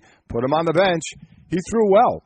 And forgetting the throwing well, he looked good, rolling right, rolling left. He put the ball on the money. That, Mike, was one of the most impressive things to me is poise and just being able to hang in the pocket and have command to come in at the end of the half, minute 55 to go, lead to a touchdown with 13 seconds to go. Put together the string of completions that he did. He showed a lot of poise and a lot of command to the offense, but I was really impressed with his accuracy. He never really hung his receivers out to dry at all. And you know what? The counter, and someone brought this up on Twitter this morning when I was doing first and last, was, you can say he's out there playing against third stringers. He's playing with them, too. The guys that are blocking for him and the guys that are catching for him are not guys that are at his level either or at that starting level. So it's not like he's getting a ton of help from those spots either. But for me, you mentioned situations. That's a huge part of it. And that's a huge part of preseason is trying to see guys in situations against different teams. You can replicate those in practice. They do 2-minute drills and all variations of time left, of timeouts left, of place on the field, and you can replicate that in practice, but there's still something to doing it in a place that's not scripted, doing it in a place where you're not controlling all the variables, and to see him be able to operate like that in one of the most important scenarios in those 2-minute end-of-half, end-of-game scenarios is a huge feather in his cap. You know, we always look at quarterbacks. Another quarterback, Deshaun Kaiser for the Cleveland Browns. He's a guy that looked like he was rising up and then looked like a rookie in a scrimmage, and he played well last night, throws the deep ball incredibly well, but what goes along with it is the guys he's trying to beat out didn't do a whole lot. Now, again, Brock Osweiler is playing against the starters, and then it was Cody Kessler went in, and then Kaiser. But he looked good. I mean, when they get their chance to show, they're showing. So these rookies, Deshaun Watson, will he have a chance to displace Tom Savage at some point? Now Trubisky threw himself into that conversation. I know it's only one game. Kaiser had already kind of been in that discussion. Where it won't happen is in Kansas City with Mahomes. Alex Smith is going to be the starter there. So that's not going to change no matter how well Mahomes plays. But these other three situations took some interesting turns. Well, if you look at the four, there weren't four quarterbacks in the first round, but Kaiser went so early in the second. Let's use the four of them. They're in vastly different situations, right? Mahomes goes to a Kansas City team that is a Super Bowl contender and has an established quarterback. In Houston, Watson goes to a team that is a Super Bowl contender without an established quarterback. But the fact that everyone's estimation of him was he was the most ready to go in and play, I think he has a chance to go in and play. I don't think it's inconceivable he wins that job week one, that he is the starting quarterback when the season begins in Houston. I don't think that's inconceivable either. Would the Texans love Tom Savage to play extremely well, being that he has more years in the league than Watson and help lead this team? Absolutely, that's what they would want. But I agree with you. It would not stun me if Deshaun Watson won that job. I know he doesn't make the decisions, but didn't DeAndre Hopkins come out the other day and essentially throw his hat behind Tom Savage? Yes, he did. And for a guy like DeAndre Hopkins, who's been one of the better receivers in the league, but has suffered through quarterback hell there in Houston, that to me is kind of telling of what Tom Savage has put together behind closed doors so far. I went into this thinking that Deshaun Watson probably had the best chance to be on the field week one. Now that to me looks like a scenario where it could be the opposite. With all these other situations where it's a lot, you're not getting those veteran returns out of the quote-unquote veterans that are on your team trying to stave off these rookies, whereas Tom Savage seems to have secured some of that. Because all these performances do, and you know this, Dad, they go and secure you more reps in the following weeks. Maybe Kaiser and Mitch Trubisky get more one-looks in game 2 of preseason so they can see them out there on tape against those defenses. Maybe it's just in practice the way those reps get divvied up, but they've earned that much out of this game. Yeah, the situation in Chicago with Trubisky is they brought in a guy to be the quarterback this year. They're paying him starting quarterback money for this 1 year only, and you've made a huge investment in Trubisky, so you're going to do whatever you think best develops him. If you think it's put him in soon, you'll put him in soon. If you think it's wait till the end of the year or not at all this year, I think the smart thing to do is whatever you think is in the best interest of his development, that's job one this season over anything else. The first thing you're going to see there of the next step, and Mike, you know this, is it'll be in practice where we don't see it. He'll take reps from Sanchez.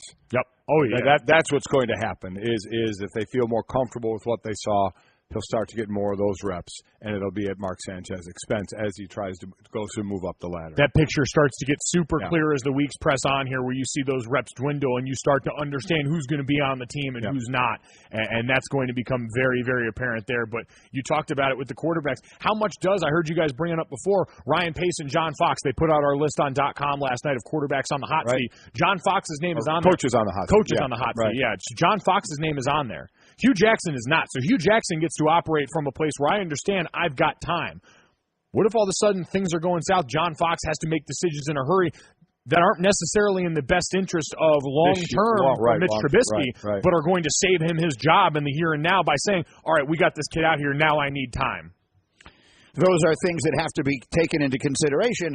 Again, Fox is not a 39-year-old coach. He's a guy who's been around the block, but he's also on his fourth coaching job and isn't going to get a fifth. So, or his third coaching job isn't going to get a fourth, I think it is. Right? He was in Carolina, and then he was in Denver. So, I mean, do coaches sometimes do things in the best interest of keeping their own jobs? Of course they do, and you can criticize that, but then you would be being unrealistic. Everyone does that. And it's not a criticism, but it's just acknowledging that while those quarterback situations are similar, they're driven by guys with agendas and places in their coaching career that are in a much different place, so you can expect the decision-making to probably reflect that. All right, let's roll on. Mike and Mike presented by Progressive Insurance, creators of the Name Your Price tool. Choose from a range of coverage options and pick the price that works for you. So Mike Golic, Senior and Junior here. One of the big stories of this week certainly were the comments of Josh Rosen, which it turns out were from an interview that he did several months ago, but just was posted by Bleacher Report this week. And he is the opinionated, I'm not sure what the right word is, young quarterback from UCLA with all the potential in the world. He's a guy who trouble is the wrong word, but certainly got a lot of attention. He's got a hot tub at his room and all kinds of things that have gone on with him. He also might be the first pick in the draft next year, depending on how the season plays out. And he had some comments this past that were posted this past week, in which most notably he said, football and college don't really go together. And Mike Golic Sr. was put off, I think, to say, I don't want to put words in your mouth, but would that be a good description of your reaction to it? A bit off that line of football and academics in college don't mean you can't do both.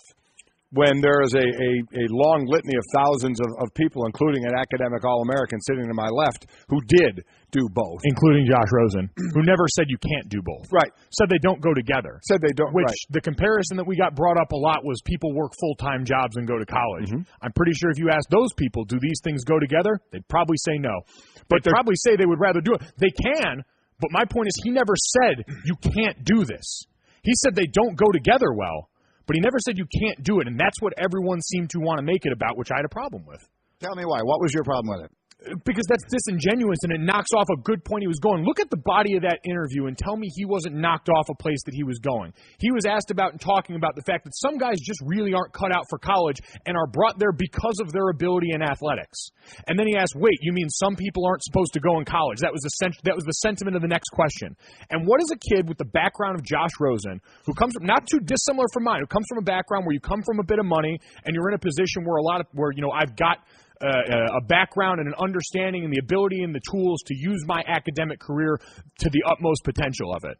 What does a guy who's in that position, who's already kind of seen as maybe a little bit elitist because of that background, say when he's asked that question, wait, some guys don't belong in college? How does he sound if he says yes to that question? Probably not very good, and especially doesn't reflect very good to his peers, who he clearly cares about based on the rest of these statements, who he's out here advocating for in all the rest of these statements. So he gets knocked off, and he says the answer that's going to get him the least blowback here, and we all attach to that one idea that these two things don't go together, and we make don't can't and go down a whole bag of worms that is not the point of the sentiment of what he was talking about. Well, we had agreed on in talking some of the things he said. Do some guys, maybe don't want to go to college? Well, absolutely. Do some guys get pushed through to easier classes? Absolutely. I mean, we completely admit that. But I still, even the premise of don't go together, not can't go together, they have been.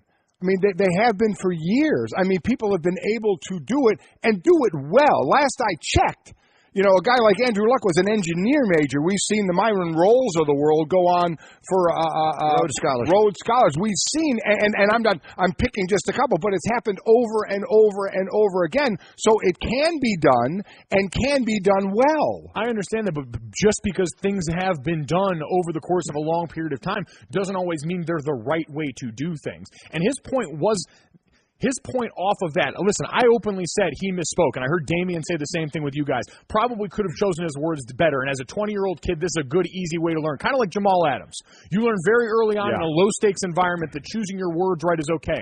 But with Jamal Adams, we were all cool and comfortable saying, well, you know what he was trying to get at. Here, we don't seem to be willing to give Josh that benefit of the doubt, and I'm very curious as to why. And I think it's because it's something that kind of upsets the establishment a little bit. No, I understand what you're saying, but even I'm not saying he said they can't do it. He said you can't do it or you can't be done. Even how he meant it, I disagree with. I guess that's my point. So I'm not taking it further than saying it can't be done. I'm saying the way he said it, the intent he meant, I don't agree with. I mean, what's the better way? Well, no, the intent he meant, and this is the way I took it, and taking it in context with the other answers, which is you look at the intent behind that. These things don't marry up very well together already. He used himself as an example. He's a kid that could graduate in 3.5 years and pursue an MBA, but because of football and academics, and there are classes you can't always take, and you've got to move things around. Choices you have to make. Yeah, choices you have to make, which is fine. That's an example he used. He's saying, it's difficult for me, and I'm a guy who has these plans for after football. Right. Look at some of my teammates who are less equipped to handle this load academically. Look at what some of them are pushed into and asked to do. They work on the same schedule as me, but they're not operating with the same tool bag. And all he asked is, why can't schools do more to help some of those guys out? Why can't they take a more active interest? Now, he doesn't have the answer, and he doesn't need to because none of us do. I'm curious as to, because, listen, we all went to Notre Dame, and we see the help they offer you there. I'm saying that's not everywhere. Okay, though. but that's not the meat of the bell curve. It's not everywhere, but I mean, what is universal everywhere? I mean, that the intent is to help, and it can, as Nick Saban said, we take guys, who maybe would struggle, and we put them in a position to, if they're not making the NFL, they have a degree. We'll help them along the way. Now, some of that certainly can be disingenuous. I get it because they're helping them on the football field. But if they didn't have football, where would they be? So at least it's giving them a chance. I'm not sure of everybody who is agreeing with Josh Rosen. What's your answer? Everybody universally, 100% of all colleges do it the right way? Give me a break. Nothing happens, in a vacuum that way. I understand nothing happens in a vacuum that way, but to ignore the meat of the bell curve in this, because we can bring up Myron Rolle and Andrew Luck and me and all these guys, but at the end of the day, those are outliers on this, right? The meat of the bell curve is a bunch of guys who probably aren't qualified to be where they are, who don't want to be and aren't equipped with what they are. Think about that, too. I came from a background because of you guys where I understood and valued education. Right. There's guys that are coming up just trying to make sure that they can take care of their family however it's possible. So let me ask you quickly, what's the answer to that? I'm not saying you have to have an answer. Josh Rosen's a 20-year-old kid. Of course he doesn't have the answer, but pointing out a problem and saying something is wrong doesn't make him the bad guy. But I guess I would ask, what's the problem? You get guys, okay, maybe aren't as equipped, but they're getting scholarships. They're being put in a position to, they're getting, and a lot of times, sometimes we use this against them, they're skated through and put in easier classes. And how does that help them on the back end then? If you go in there, because the idea of a degree is great, but we're even seeing that that's not giving regular kids the returns on normal. Without a doubt. There are so many guys that get a degree and do something completely else, or whatever they learn, they have to learn something completely new. I agree with that. Else, or don't learn through the process. If you're putting kids in easy classes and passing them through just so they can stay on the field, which I can't knock coaches for and administration fundamentally either, because they've got jobs and families to feed. But you've created an industry in college athletics that's a multi-billion-dollar industry where all of these other people are making money and have that real-life stakes on the line. And just because you've paid these student-athletes in IOUs and asked them to accept it on the back end doesn't mean you can screw up the process in the middle and just say, well, we're giving you this thing. It's sort of a promise that something might happen, but then we're not going to put the value in the meat of that process where it belongs. But isn't there a responsibility of a student at some point as well? There absolutely is, but when that responsibility also, you're brought there because of your skill set in football. You, in theory, want to play football. Right. And so when all of your coaches and those people on down the line are saying, listen, not so many words, and you dealt with this in Philadelphia, and I dealt with this to a certain extent. When you appear to have outside interests and want to put your time and effort in other places, not always received very well. You're right. And so when you get those messages from a coaching staff that the thing I came here to do, the thing I love, and the thing my best skill set is in might be infringed upon because I want to also explore this second half of things, how is that supposed to incentivize a kid to want to go out there and do those things? Mike and Mike were presented by Progressive Insurance. Our guests on the Shell Pennzoil Performance Line, a really good discussion. What I would just add to it is, Mike Sr., in response to what you're saying, what is the answer? What Mikey is pointing out here is, if you listen to everything that you just described, and I think you described the situation accurately, what do we actually have here? We are making a business transaction. This is a business agreement that is being made between a 17-year-old kid and a university. But the actual benefit that is being received by the kid, with apologies to all of the people who graduate with all of this debt, I understand that you don't want to hear this. But the reality is, the agreement that you are making, it is by no means equitable to the kids. They have no option. You have no choice. If you want to have any chance to play professional football in this country, you have no choice but to sign that scholarship. But that's what it is, man. That's life. What's the lesser of two evils here? Not let them go to school because of their skill set and have them go in easier classes and say, you know what? You can't go to school. You're not good enough. You're on your own. Go do whatever you want to do. But those aren't the only two options. What's the other option? The other option is for the universities to hold up their end of the bargain more. They don't give out 85 full ride scholarships to kids on football teams out of the goodness of their heart. Right. The university's getting something out of it. They want a return. So I get it. But I guess that's my point, is when we talk about other people who say, well, normal students aren't getting this, that, and the other, the university doesn't have an investment in you. You're not making that university money. You hear the statement all the time, no one's lining up in stadiums to go watch a Chem Lab. And that's not a knock on them, but the schools school's not getting things out of you, so the least they can do is make sure, all right, we've got this agreement. We're going to live up fully to it for you, because if you don't live up to it fully on your end as a student athlete, what do? More often than not? Listen, they find a way to get you out of it. And the kids in the Ken Lab also, by the way, don't live with all of the restrictions that are placed on all of these varsity athletes, which are numerous and in many cases ridiculous. Yeah, well, listen, that's true and something that needs to be dealt with. I get it. But I guess the whole process to me is what's better. I understand that there's not better available right now, but there could be better available right now. I'm saying it's not available right now. I'm talking about the general of a student, an athlete coming to college, maybe not as well equipped as others, as well equipped as you or a Josh Rosen or an Andrew Luck, someone not as equipped as well, a Myron Roll, but still the option to them is better than the alternative. I guess that's the point. It doesn't mean we can't try and fix some things and make them better, but still, right now, all we can do, it's like the marijuana thing. We all think marijuana should be legalized everywhere, but the bottom line is it's still illegal, and you can't test positive for it. So that doesn't mean we shouldn't be sitting here saying legalize it. No, and that's fine. So that's what Josh Rosen is doing. I said that's all Josh Rosen did is point out and say, you know what? And the thing about it and why it resonated so well for me is because he wasn't talking about him. He was saying this is a problem that some of my teammates deal with. Guys that I'm sure he knows at other places that aren't taking as good a care of you academically as UCLA is, that aren't giving you the help that Notre Dame is, that they do a really good job with. Right. That he knows guys that aren't doing that. So I don't know why he's the bad guy for pointing out what a lot of us, the rest of us have, just because he's inside the system now, and we generally don't tend to respond favorably to college athletes voicing strong opinions. That's just not a thing that happens. Sam Darnold, and this is not a knock on him, probably going to be the number one quarterback, came out and said, you know what? That's Josh. That's what he does. That's not what I'm about. I'm just here to play football. And people love that. Right. The people love the kid that's just going to line up. He's going to be appreciative of what he's got. And that's good enough for most people. And Josh says, you know what? This could be a little bit better. I'm not saying it's terrible now. I don't think he came out and said he was living in squalor necessarily. No, he did not, and some of the points he said were true. I guess just his overview I had an issue with. All right, let's pause on that thought, and I'd love to get back to it as we continue. Mike and Mike, again, presented by Progressive Insurance, our guest on the Shell Pennzoil Performance Line. We'll go to a different topic coming up next, because Woj will join us. Adrian Wojnarowski. I still can't do it, but he's the best in the business, and he's got enormous insight into Melo and Kyrie and more, and he's live right after this word. And by the way, very quickly, your shirt that's on my son right now is completely pitted out. I know. You want it back? It's a little musty. You want it back? Yeah, well, I mean, I need it back. I've got plans for the day, and I can't wear this shirt with him. Your plans just got a little soggier. The best of Mike and Mike.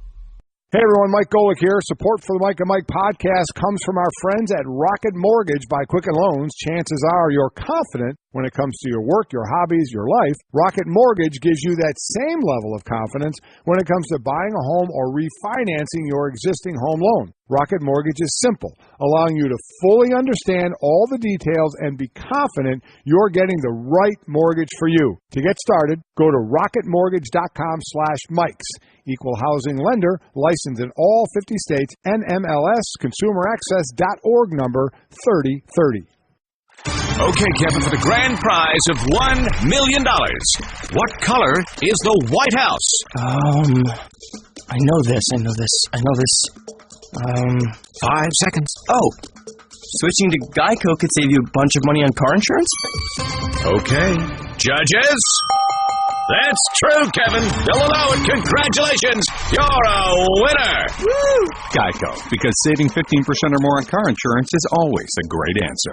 I'm told Shefty is ready to go, and I'm going to give him the floor. Here's our NFL insider, Adam Schefter, with us on the Shell Pennzoil Performance Line with a little insight into something we should expect to hear today. Shefty, what do you have? Well, good morning, Mike and Mike. And essentially, we've got the day that I think a lot of people have expected all summer long and waited for all summer long, and that's the day that the NFL is likely to rule on the Ezekiel Elliott investigation that it has been conducting for over a year. Now, this has gone back and forth so many different times, so I want to preface this by saying there is informed and educated speculation, but it is just that. It is not actual reporting of facts. I'm just giving you the stuff that I've been able to pick up this week, over the last month, over the course of the last year. Again, we think the NFL is going to rule today. We think he's going to be suspended. We think it's going to be, I think, more severe than people think. And the reason I say that is because here is the whole issue. The question becomes, how is the league going to frame the violation here? Is it looking at Ezekiel Elliott as a domestic violence offender? If it is, and if it has evidence to that effect, you are looking at a 6-game suspension. That's what the domestic violence policy carries. And by all accounts, that is what they've been doing all along. Now, you'll remember Jerry Jones saying there's no evidence of any domestic violence in this investigation and in this report. And that's where it gets interesting and gets back to the question of how is the league going to frame the results of its investigation? Has it found enough to think that there's a domestic violence issue here? And if it is, then you are looking at 6 games. Now, if they decide to go a different route and they decide to say Ezekiel Elliott has violated the personal conduct policy for a accumulation of behavior, and let's be very clear, the league has in fact considered all the events that have taken place over the last year. Don't be confused by anything else. So when I say that, I mean any bar incident that he's had, and by the way, I think there have been more than have been reported. We're talking about the woman on St. Patrick's Day where he pulled down her shirt. We're talking about being charged with a misdemeanor for speeding. We're talking about whatever else the league has found. The league could decide to say, okay, you know what, I don't know what they're going to do. We don't have enough evidence for domestic violence, but there's enough here for personal conduct to say we're going to get you for 2 games or 4 games or whatever the league determines. If the league decides to go down the domestic violence path, nobody, well, the Dallas Cowboys and Jerry Jones and Zeke Elliott, is going to fault them for being too punitive, right? Because here's the problem. The league had a chance on domestic violence with Ray Rice and didn't get it right. The league had a chance on Josh Brown on domestic violence and didn't get it right. It suspended him 1 game. And then a couple months later, his journals surface where there's actual documentation about an abusive relationship. So if the league is wrong, and the league doesn't even have enough evidence, and I don't know what they do and don't have. I know that they've met with the accuser on multiple occasions, okay? So, again, there's going to be all the various sides. But if they err to the side of caution, do you think anybody other than the Dallas Cowboys is going to be upset about that? Because they haven't done that in the past with previous domestic violence cases. So to pull it together here, the bottom line is that we think there's going to be a ruling today. We think there's going to be a suspension. And it becomes a question of how the league decides to frame it. If it's domestic violence, it's fairly black and white.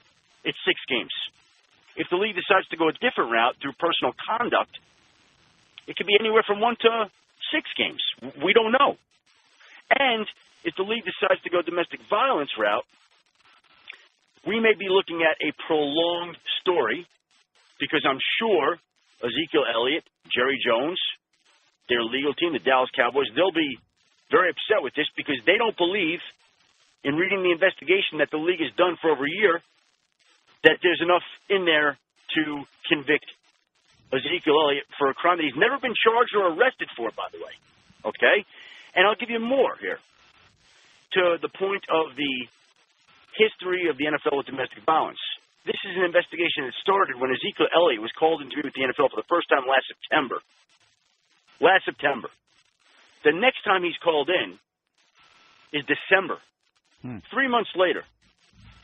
And the only thing that really changed in that time, well, there's other things. I don't know the details of the case, but I do know this. The Josh Brown incident surfaced between that time and October, and there was increasing criticism for all involved again. So, again, reading between the lines, the Zeke Elliott case that at first didn't appear as if it might amount to much. Maybe it would, maybe it wouldn't. Took on a much more serious tone, I think, at that point in time. And it has continued to go on to the point where then Ezekiel Elliott and his people delayed turning over evidence, which delayed this case. And the league wants to make sure it gets it right. And here we are today, finally, August 11th. We believe there's going to be a ruling. And really, to me, the key question becomes, how does the league want to frame the evidence it has? And so we'll wait and see. This is surprising. It's only surprising to me in the sense that this is not, I think, what we had been led to expect for the weeks and months leading up to this thing. But the last couple of days, you're starting to get this inkling. And there's Adam Schefter with the very latest telling you expect it potentially. Sheffy, how would we characterize that? We expect it today. We know it will be today.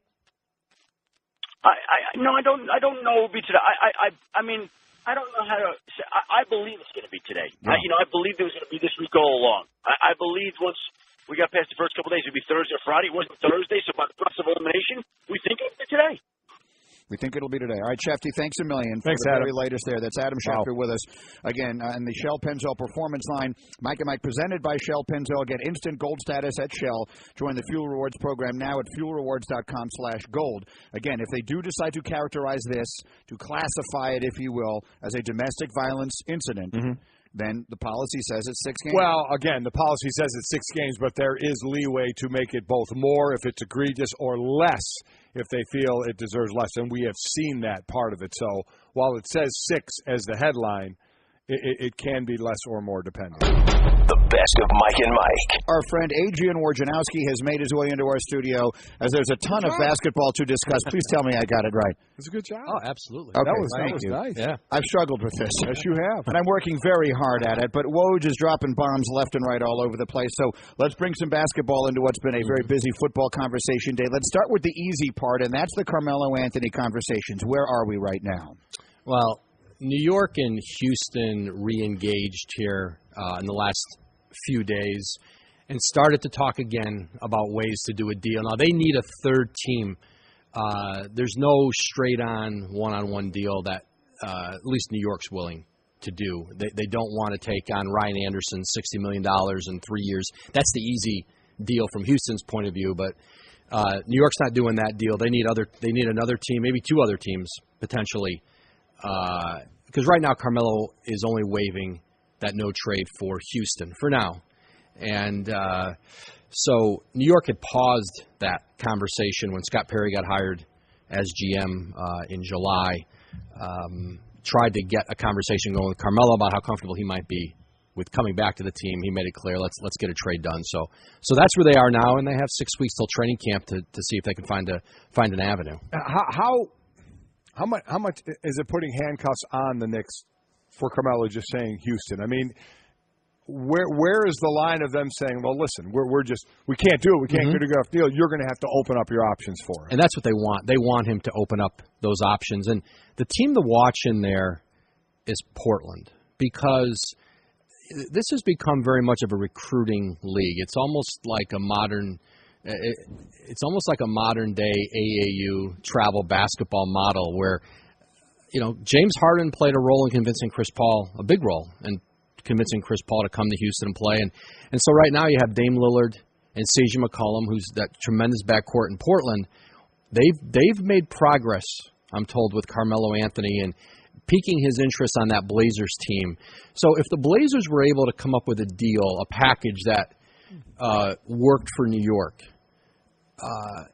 then it gives Carmelo something to think about. And again, they've made inroads with him, I'm told. And CJ is in New York right now playing. You saw some video yesterday, him playing pickup with Melo. And think about that team in Portland. If they could do a deal for Melo with McCollum, Lillard, Yusuf Nurkic, who played just tremendous basketball for them, the young center down the stretch, and you put Carmelo on that team, if they could piece together a deal that didn't with the rest of their team picks, that top 4 outside of Golden State stacks up pretty well with almost anybody in the West. How motivated is Carmelo? I understand how motivated the Knicks are to move on from him. It makes all the sense in the world.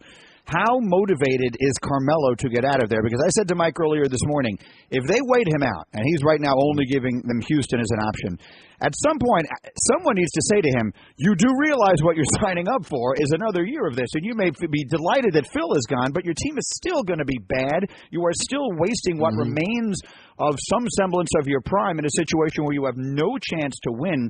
How motivated do you think he ultimately will be to get out? Well, that's what the Knicks are curious to find out, is that once they get into camp start playing, and see where the team is. Phil Jackson spent the better part of a year trying to run Carmelo out, waived the no trade, publicly embarrassing him at times. And so it took Carmelo a long time to get to a point where he said, all right, I am willing to waive the no trade, leave the Knicks. And then all of a sudden a new regime takes over, and they say, well, hey, we're open to having you back. He wasn't ready to go back on that. But he's always loved playing in New York. He's lived through the losing.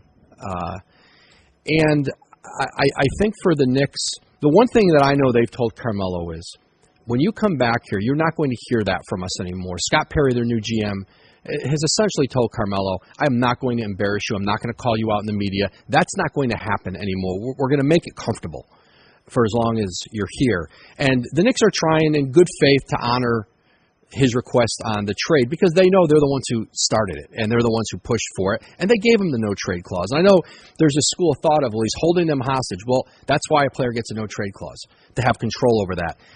Phil Jackson's the one who gave it to him. He didn't have to. And so, but I think the Knicks want to see, once he gets to camp, if he does want to move on and they can't get a deal with Houston, and again, it's a very difficult pathway with Houston, does he start to open up and put more teams on? And Portland is a team at the top of that because he looks at McCollum, Lillard, and says, hey, that's about as good as a tandem among the teams interested in me outside of Houston that there is. If he doesn't open up his options, and could that be leverage on his part for the Knicks to buy him out? Will they think about doing that at all? They've resisted that from the beginning. That's a lot of what, when it came to a head with Phil Jackson, was the organization, he wanted to just buy him out. Right, and the organization said absolutely not. I mean, it's $54 million over 2 years. There's no appetite right now in New York to do it. It can always change. Money is never an object with Dolan. I mean, it never has been. He's wasted a lot of it, spent a lot of it. But their feeling is we are going to get assets for him. We're going to get something. We'll see how realistic the Knicks are. We'll see how realistic the Knicks are in terms of what they can get for him. And he isn't for everybody. Where Melo is in his career at 33 and such a big number. Let's say hypothetically Portland does that deal for him. He costs them in luxury tax. They're going to pay a $100 million luxury tax bill in his second season of his deal. Now, Paul Allen will pay that because if the team's really good and committed, Paul Allen will spend that money. But that contract isn't for everybody in the league. Mike and Woj in our studio, Adrian Wojnarowski. And that brings us then to something that you were talking about last night on television that I don't think most of our fans are aware of as we ponder the trade demand/request made by Kyrie Irving in Cleveland, that there is a date looming in December that might actually change the paradigm a little bit, so maybe don't expect to see Kyrie dealt in these next couple of weeks. Explain that. Well, one option for Cleveland is to wait December 15th. Players who signed free agent deals this summer become eligible to be traded. So let's say hypothetically Minnesota wanted to get involved. Jeff Teague signed a free agent deal this summer. They can't trade him till December 15th. And you go through the league, go through rosters who signed this summer. So that December 15 date potentially opens up a lot, just more possible deals for them to do. Now, do they want to wait that long? I think, listen, they would prefer to do this before training camp, but there's a lot of pressure on that Cleveland organization to get maximum value for him because he's the one asset now who can set them up. Let's be honest, post LeBron. If LeBron leaves in free agency, they get nothing. Kevin Love doesn't nearly have the value he had when he walked in the door there. Kyrie's the one they have to get a return on. They can't do a bad deal for him.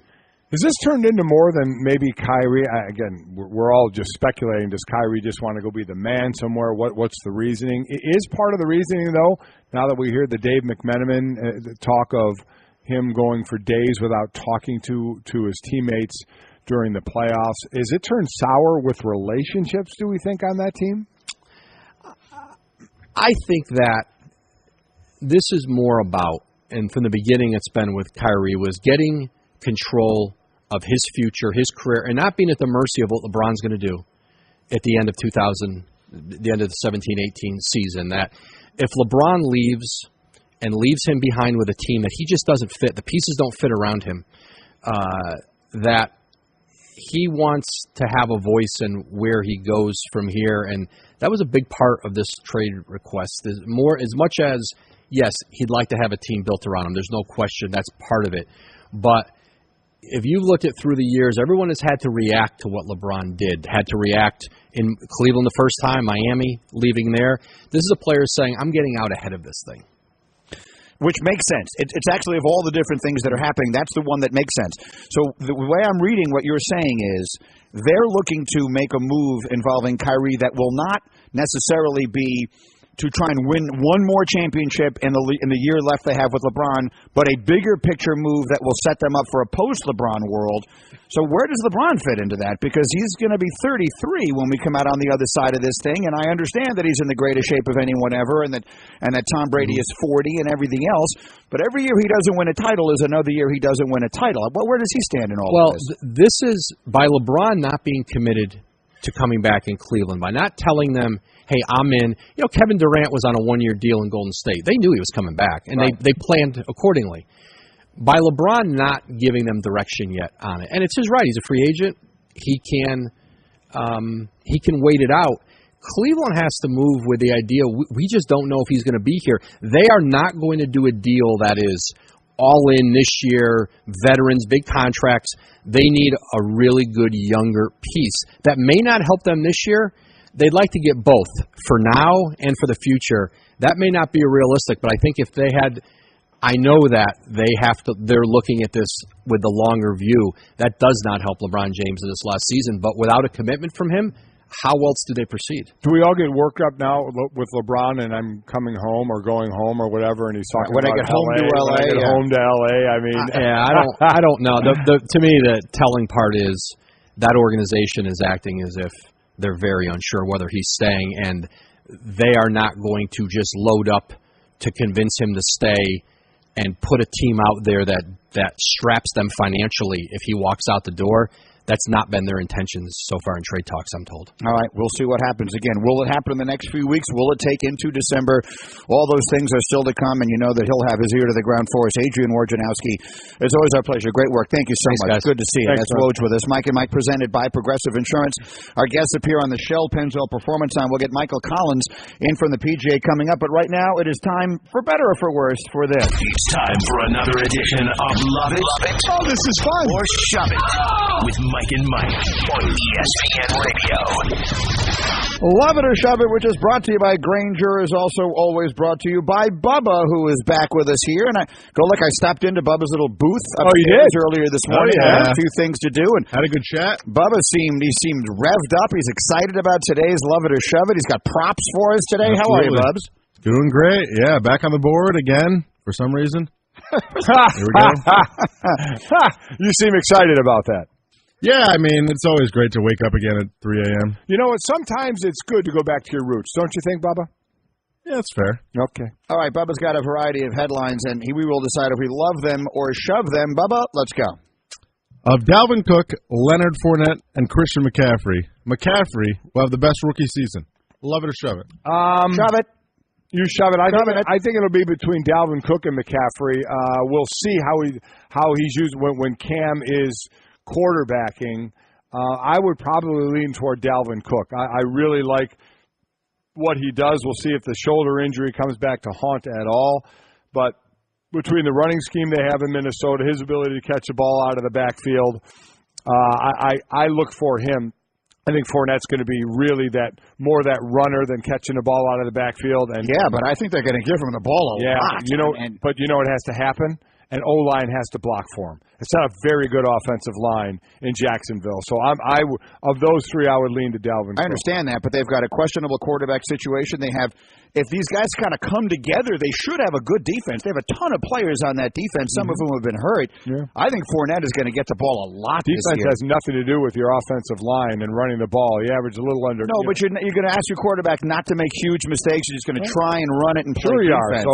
So the defense will have 8-9 in the box and say we're going to stop Fournette because the quarterback can't pass the ball. Well, how are we measuring the best rookie season? If you're asking me who is going to have the most yards from scrimmage, my prediction is that of those three, McCaffrey will be third.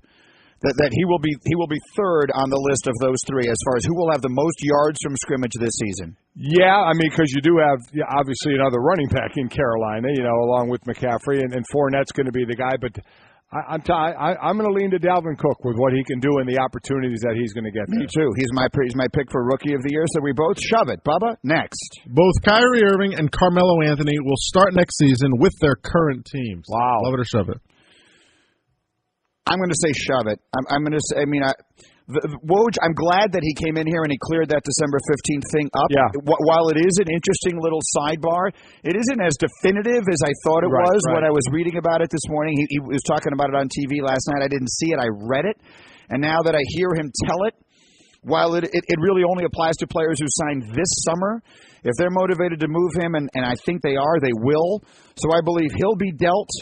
I go Carmelo 50-50, and Kyrie, I believe, will be gone. So I will say shove it. The word both makes me shove it, to think that both are going to be start the season with their current team. So I will shove that as well. Bubba, next. The Dodgers will not lose another series this season. They haven't lost one since early June. Love it or shove it? I have to shove that. I just don't think that pace can stay. They're going to wrap things up tomorrow, the way it's going right now. So I absolutely don't see that. I don't think there's a lot of You tell me, do you think there's a lot of motivation in trying to break the all-time wins record? The Seattle Mariners, who didn't win anything that year, won 116 games, which is the record for most wins in the regular season. The 98 Yankees won 114, and then they won the World Series. Right.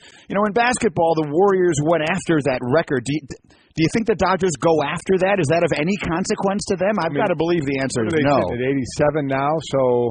Well, we did the math yesterday. Yeah, you did the math on what it would take. They needed 37 wins. They got one last night, so it would be 36 more wins. 36 and 12, I think they have to go the rest of the way. So that would be the only reason that they sort of keep the pedal to the metal. I don't know if there's motivation for that, or the motivation should obviously be let's set ourselves up to be in position to win the World Series. Do you think most people knew that the Mariners had the record? The thing about it, because they didn't end it with a World Series, I think it's lost. Like the 72 wins that the Bulls had in 1996, people knew that number. Yeah. Like that's a number everybody knew. I don't think many people knew the Mariners. I don't either. So I think we're both going to shove it. The Dodgers will definitely lose at least one more series the rest of the year. Bubba with love it or shove it next. Le'Veon Bell is hurting himself with his holdout. Love it or shove it? That's what the GM for Pittsburgh said. Listen, as far as money, because he can't get any more. There's no monetary value to this holdout. He's not getting fined because he hasn't signed the deal, so technically he's not under contract. He can't do a different deal. The absolute most he can play for is $12.1 million for this year. That's it. So the only thing he's not doing is he's not at camp. So the thought is he hurting himself by not being at camp? Listen, he's a guy that could step in and play well right away. He doesn't need to get all the hits you get in camp, even though you can certainly, dictate how much that happens. My biggest worry is when you're not playing football in football pads, in football plays, you're not getting in football shape. And you have the possibility of all of a sudden that hamstring, that quad, some muscle strain when you come back. So that has always been my biggest fear, and that is a monster fear for a running back. On August 11th, I'm not worried about it. I'm going to say shove it, because for exactly the point that you just made. If he doesn't go in, because he's deciding this himself. He'll just decide when he feels like going. So long as he does it with at least 2-3 weeks to get himself into that football shape, I think it will wind up having been completely irrelevant. If he decides to take this all the way to the end to try and make a point, or just because he doesn't feel like going in, at that point I'd start worrying about it. A little bit, I'm not worried about it now. No, I'm not worried about it now, if the question is right now. But so is he hurting himself with his holdout? Right now I'll say shove it. No, I'll shove that too. I don't think he is right now, no. Bubba, one more. Major League Baseball to use nicknames on jerseys for Players Weekend. Love it or shove it? What's not to love? What's above loving it? I wish they would do it more. I adore it. It's fantastic. I want to marry it. It's a little much. I want to live with it for the rest of my life and have children with it. All right. I mean, it's how could you not do this? And there are 58 players in the sport who decided not to do it. For those who don't know what we're talking about, there's a date at the end of the month, I think it's the 25th, whatever it is, that all of the players in baseball have the option of just putting nicknames on the backs of their jerseys, whatever they want, and they can be creative and fun and whatever it is. God forbid we should have fun in this game. I have no problem. I don't have a problem with 58. Maybe they don't have nicknames. Maybe they just, they could put anything on there. But maybe you just don't feel like it. Yankee jerseys, you tell me, Brett Gardner is putting Gardner on there, which is, of course, just his last name. Now, the Yankees don't ever have names on their jerseys. Right. So that's adding something. But, I mean, you could put a nickname. You could put your kid's name. You could put anything you want on there for the guys who are just putting their own names on, isn't that kind of a killjoy? No. It is not killing the fun of this thing? No, not at all. If you don't want to put something on there. What would you put? If they'd let you put a nickname on the back of your jersey when you were playing. What am I putting on there? I know you put Greeny on there. Yeah, you're just kind of Golic. Yeah. But what would you, I mean, you could have put anything. You could have put, love you, Chris. You could have put he hate me. You could have put just standing there. I'm just standing on a line of scrimmage. That would have been great. No, it wouldn't have. If you were playing, I would have paid you however much it would have taken you to do it. $1 million. To just put on hashtag just standing there. That's not funny. Yes, it would. No, I'm not laughing at all. It would be funny. I think it's a great idea. Me but too. If someone doesn't want to do it, I don't care. I have an issue with it. I have an issue with them not wanting to do it. That's Bubba to Shove It. It's brought to you by Grainger. No matter the job, Grainger's got your back. Grainger for the ones who get it done. And that was Bubba getting it done Bubba. in a big way. Right. Well done, Bubs. Sure, yeah. Let me know if you want to exchange shirts later. Okay, no, I don't see that happening under any Swap this right now. Now, I thought there were props. When I stepped in your office this morning, didn't you say you had props? You just weren't listening. We lost. Didn't you? Did you or did you not say you had stuff sitting I there? don't remember. I have some T-shirts. I got some Mets jerseys. I got Pavarotti. I got a picture of Ted. I got some things. Yeah. He does look like. Does he look more like Luciano Pavarotti or Q from Impractical Jokers? No, he looks like both of them. He looks like Zach Martin from the Cowboys. Yeah, who's about to be the highest paid guard in all the game. But that's not a person whose face most people know what he looks like. Okay, but that's not what you do. That's who he looks like, though. Yeah, we're going to have to get a picture of him. Get me a picture of Zach Martin. Split shot of Zach Martin and Bubba. A picture of Pavarotti and a picture of Q from Impractical Jokers. All right, I'm going to tell you, everyone will vote for Zach Martin. And then Golic will tell us which one he looks the most like. A lot like. of good-looking guys. The best of Mike and Mike. Well, Greeny, we're halfway through another baseball season, and we're really seeing some players who stand out as winners. Kind of like business travelers who win at business by staying at La Quinta Inns and Suites. That's because you can put your La Quinta Returns loyalty points to work on the spot with instant free nights. Just drive up with no reservation and instantly redeem points for a free night that same night simply by using the La Quinta app. It's like hitting a grand slam. With an app instead of a bat. Well played. Prepare to win at business by learning more about instant free nights and check out the summer rates at lq.com. Reminding you, if you miss any of the show, including Michael Collins in Hour 3, you can listen to all 4 hours of Mike and Mike on demand in the ESPN app. And now you can subscribe to our Best of podcasts, all available in the Listen tab of the ESPN app. Yes, this is our best hour because Yes, this hour features music superstar Kenny Chesney, who's in our studio. So Golic just sang Brandy, which is his go-to karaoke song.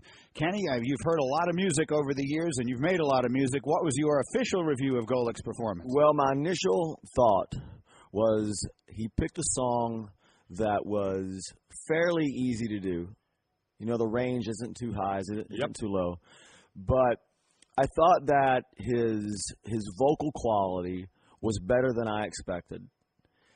But the thing that impressed me the most was I could just tell he wanted to get out of his seat, and he was really animated, you know. And I could tell if we ever got him up on stage that he would be one of those guys that would just be a ham up there on stage. You know what I mean? I feel that about Mike, and maybe one of these days we'll get him up there. But I felt like the vocal and the performance was pretty good. You know, I felt like there's room for improvement, but I also feel like if we're going to make a record, we gotta sing a lot more. That's a fair, I think that's a very good absolutely assessment. fair. Well done. You're absolutely right. I'm picking songs where the range isn't going. Yeah, but with the arm movement, you could tell you were getting into it. You wanted to stand up, and I need to sing a song where I can gyrate my hips a little bit. Really? The truth of the matter, Kenny, is I've learned this over the many years. He's annoyingly good at everything. Like, he's become such sort of a lovable teddy bear of a man now. Yeah. But you forget he was a world-class athlete. World-class. He played 9 years in the NFL. So there's nothing you get sing, dance. There's nothing you can't kind of do at least reasonably did well. You play? I'm illiterate to this, but did you play other sports than football? Oh yes, I wrestled. I played baseball. I swam. You swam. I started. The first thing I did competitively was swimming. Yeah. I did. And by the way, off on a tangent, kids do a lot of sports. Okay, don't just pick. Oh yeah, please. Yeah, without question. So along those lines, you don't have to name names unless you want to. You've had guys sing on stage, athletes sing on stage. Oh yeah. Have there been some really, really bad ones? You can name them if you there want. Have been. Up to you. There have been several. not that he was a bad singer, but Troy Aikman got up on the stage one night in Dallas, and he didn't know the words. He just wanted to get up.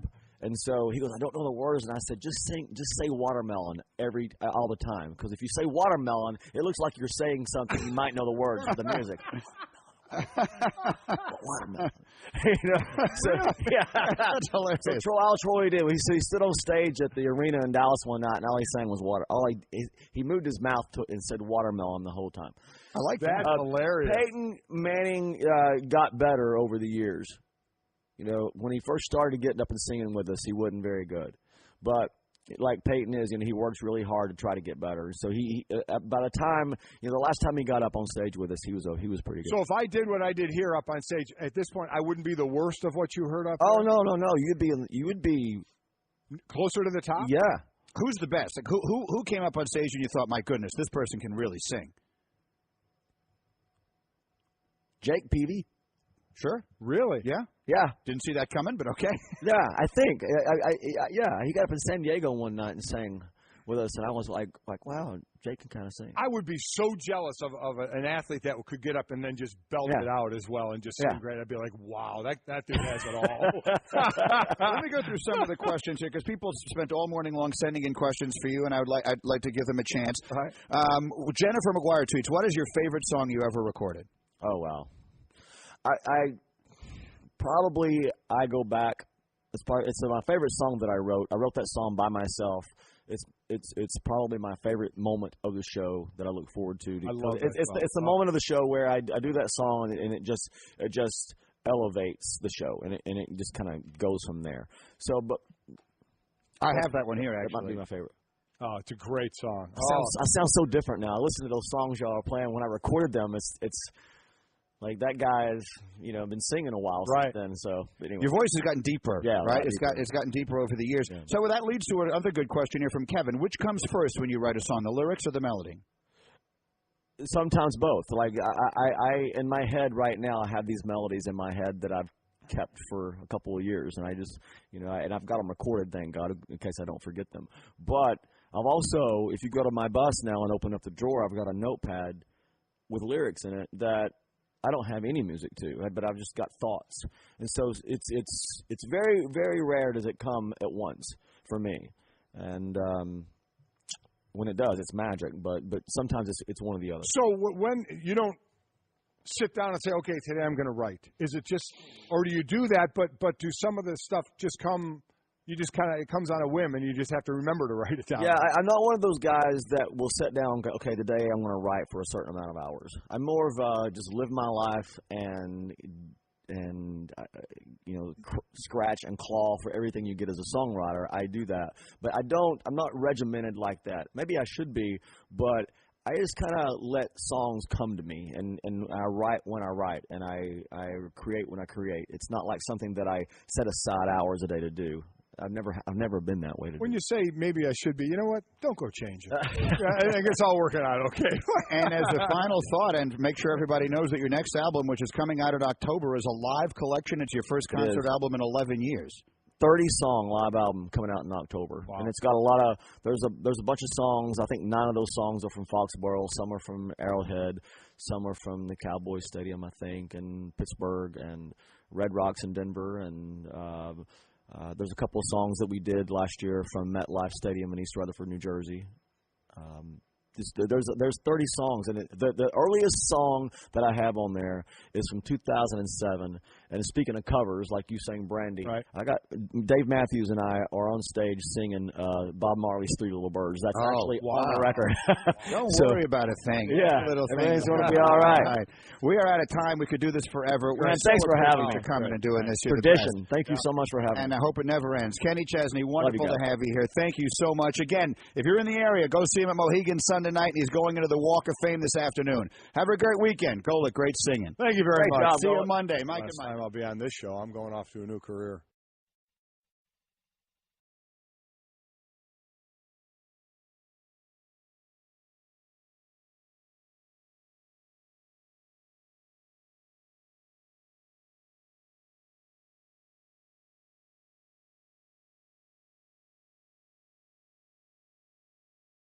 people knew that number. Yeah. Like that's a number everybody knew. I don't think many people knew the Mariners. I don't number. either. So I think we're both going to shove it. The Dodgers will definitely lose at least one more series the rest of the year. Bubba with love it or shove it next. Le'Veon Bell is hurting himself with his holdout. Love it or shove it. That's what the GM for Pittsburgh said. Listen, as far as money, yeah, because he can't get any more. There's no monetary value to this holdout. He's not getting fined because he hasn't signed the deal, so technically he's not under contract. He can't do a different deal. The absolute most he can play for is $12.1 million for this year. That's it. So the only thing he's not doing is he's not at camp. So the thought is he hurting himself by not being at camp? Listen, he's a guy that could step in and play well right away. He doesn't need to get all the hits you get in camp, even though you can certainly dictate how much that happens.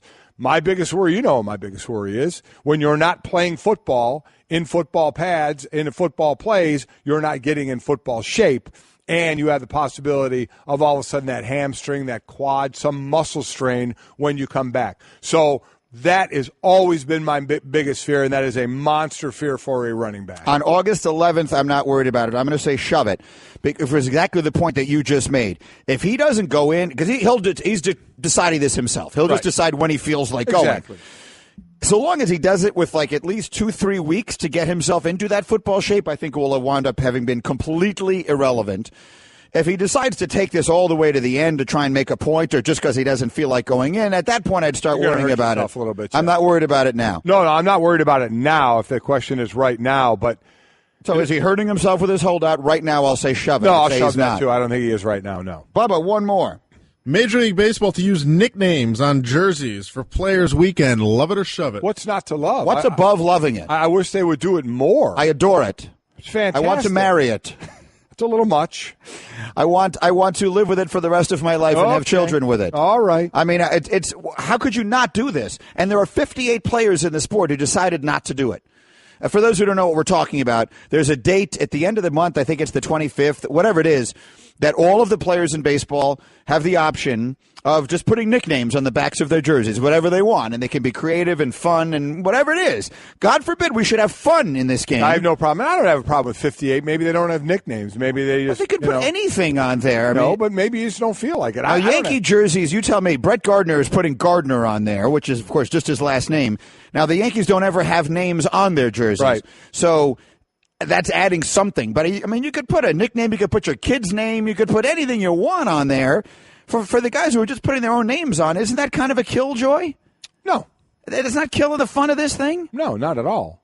If you don't want to put something on there. What would you put? If they'd let you put a nickname on the back of your jersey when you were playing. What am I putting on there? I know you put Greeny on there. Yeah, you're just kind of Golic. Yeah. But what would you, I mean, you could have put anything. You could have put, love you, Chris. You could have put he hate me. You could have put just standing there. I'm just standing on the line of scrimmage. That would have been great. No, it wouldn't have. If you were playing, I would have paid you however much it would have taken you to do it. $1 million. To just put on hashtag just standing there. That's not funny. Yes, it would. No, I'm not laughing at all. It would be funny. I think it's a great idea, Me but too. if someone doesn't want to do it, I don't care. I have an issue with it. I have an issue with them not wanting to do it. That's Bubba it or shove it. It's brought to you by Grainger and I'm out of the job. Grainger's got your back. Grainger for the ones who get it done. And that was Bubba getting it done Bubba. in a big All way. right. Well done, Bubs. Sure, yeah. Let me know if you want to exchange shirts later. Okay, no, I don't see that happening under We'll any just, circumstance. swap this right now. Now, I thought there were props. When I stepped in your office this morning, didn't you say you had props? You just weren't listening. We lost. Didn't you? Did you or did you not say you had stuff sitting there? I don't remember. I have some T-shirts. I got some Mets jerseys. I got Pavarotti. I got a picture of Ted. I got some things.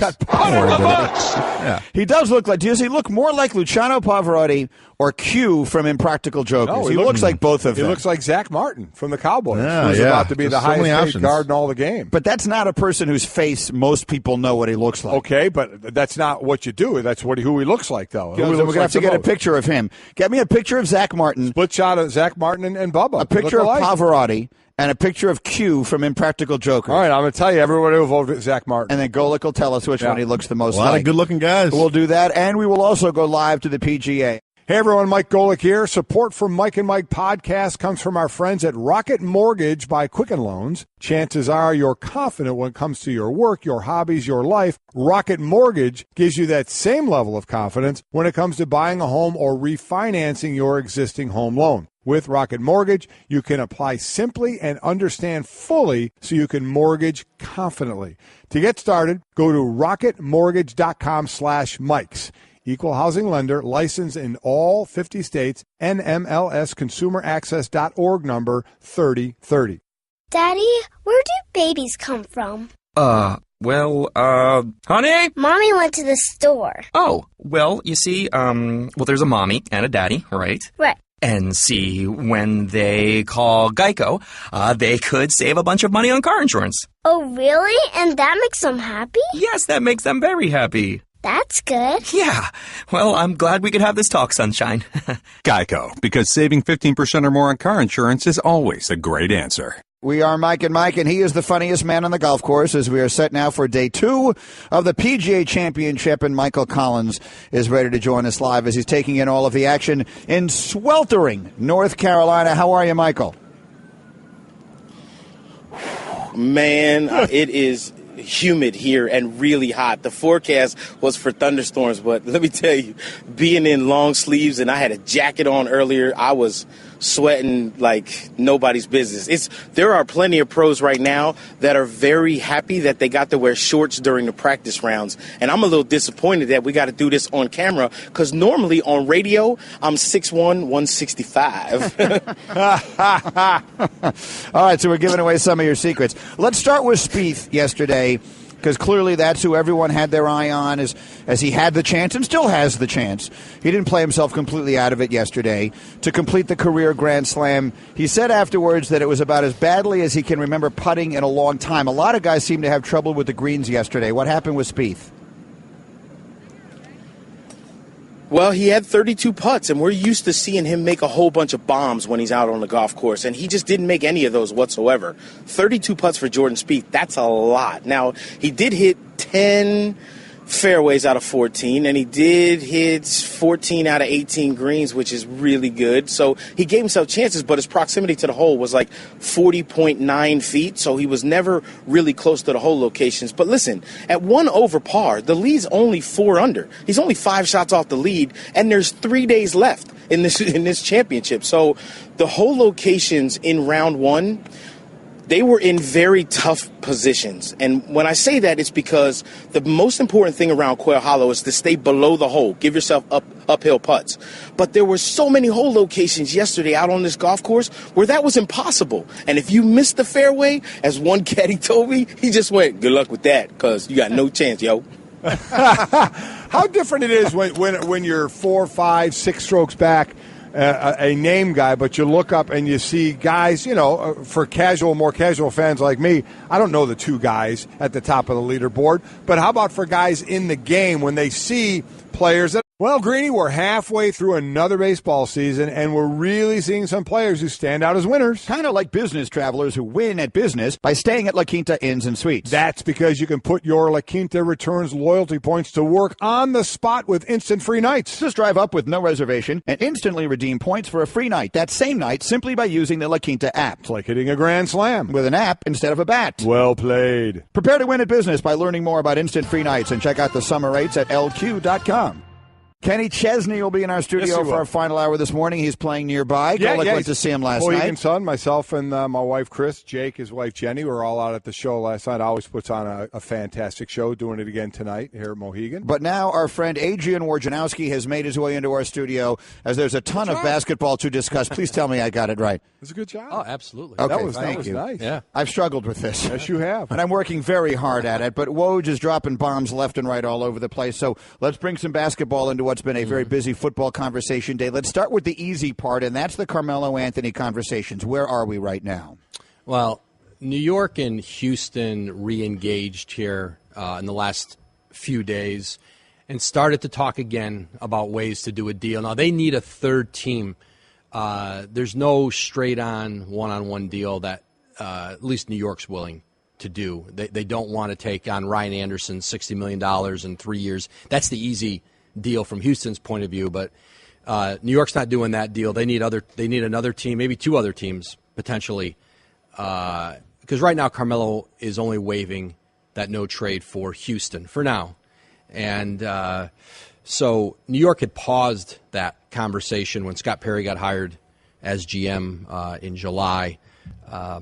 Tried to get a conversation going with Carmelo about how comfortable he might be with coming back to the team. He made it clear, let's get a trade done. So that's where they are now, and they have 6 weeks till training camp to see if they can find an avenue. How much is it putting handcuffs on the Knicks for Carmelo just saying Houston? I mean, where is the line of them saying, well, listen, we can't do it. We can't get a good deal. You're going to have to open up your options for us. And that's what they want. They want him to open up those options. And the team to watch in there is Portland, because this has become very much of a recruiting league. It's almost like a modern day AAU travel basketball model where, James Harden played a role in convincing Chris Paul, a big role in convincing Chris Paul to come to Houston and play. And so right now you have Dame Lillard and CJ McCollum, who's that tremendous backcourt in Portland. They've made progress, I'm told, with Carmelo Anthony and piquing his interest on that Blazers team. So if the Blazers were able to come up with a deal, a package that worked for New York, then it gives Carmelo something to think about. And again, they've made inroads with him, I'm told. And CJ is in New York right now playing. You saw some video yesterday, him playing pickup with Melo. And think about that team in Portland.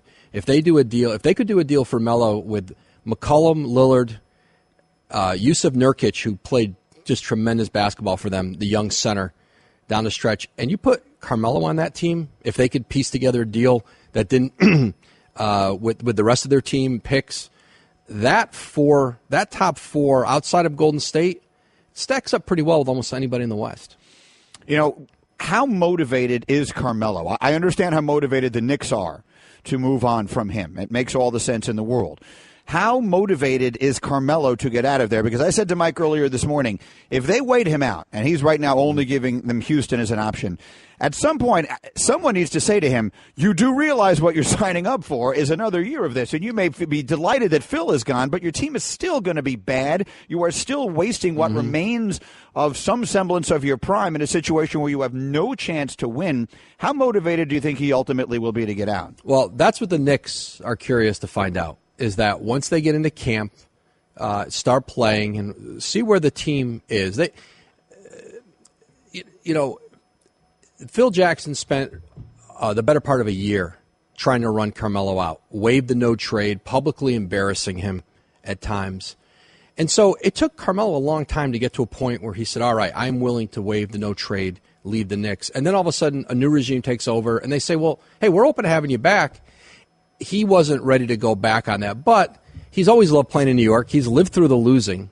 And I think for the Knicks, the one thing that I know they've told Carmelo is, when you come back here, you're not going to hear that from us anymore. Scott Perry, their new GM, has essentially told Carmelo, I'm not going to embarrass you. I'm not going to call you out in the media. That's not going to happen anymore. We're going to make it comfortable for as long as you're here. And the Knicks are trying in good faith to honor his request on the trade, because they know they're the ones who started it and they're the ones who pushed for it, and they gave him the no trade clause. And I know there's a school of thought of, well, he's holding them hostage. Well, that's why a player gets a no trade clause, to have control over that.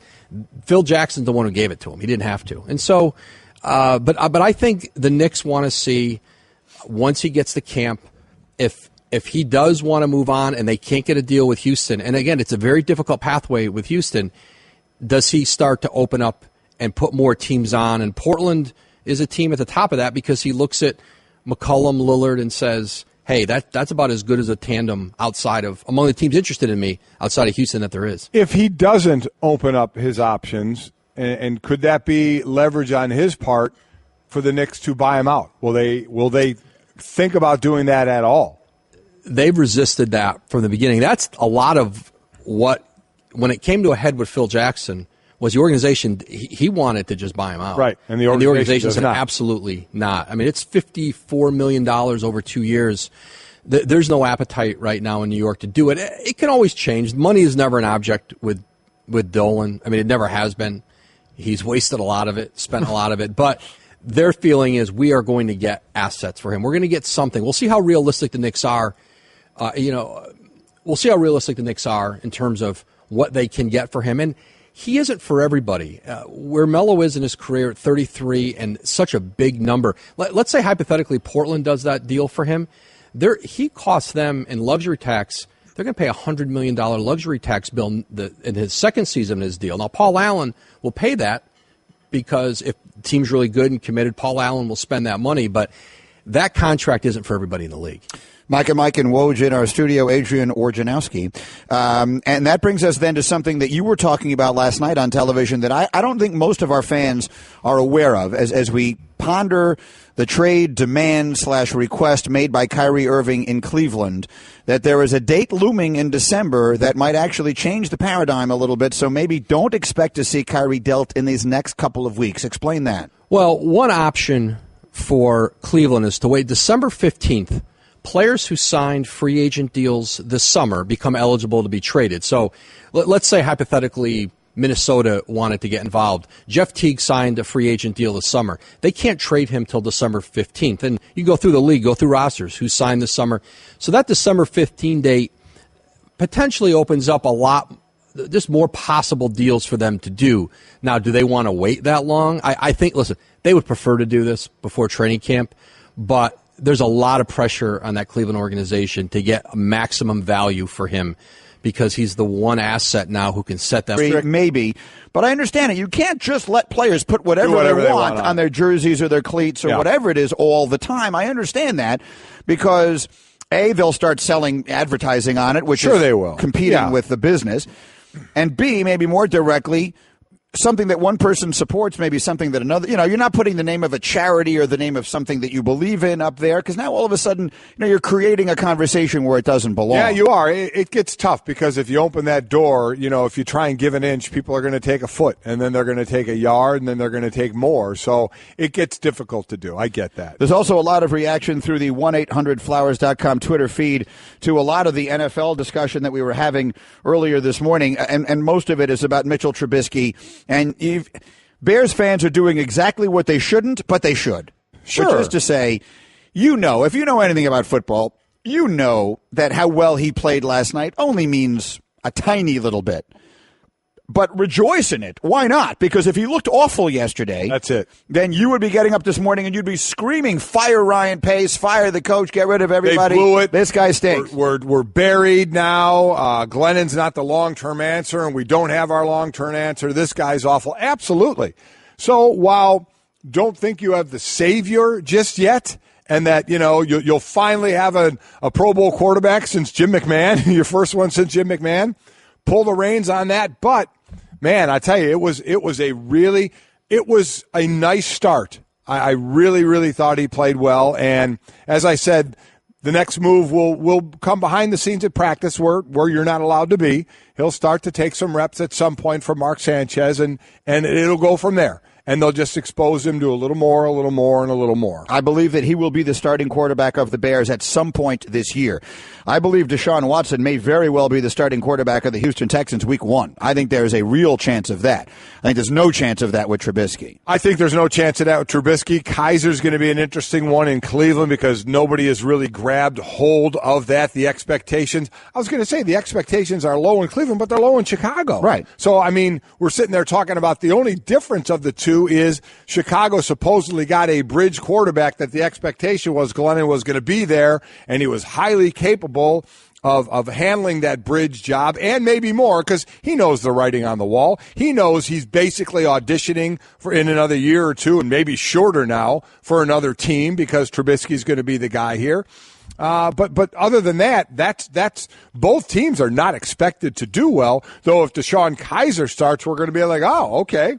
It's not like he had all the experience in the world either, playing in college.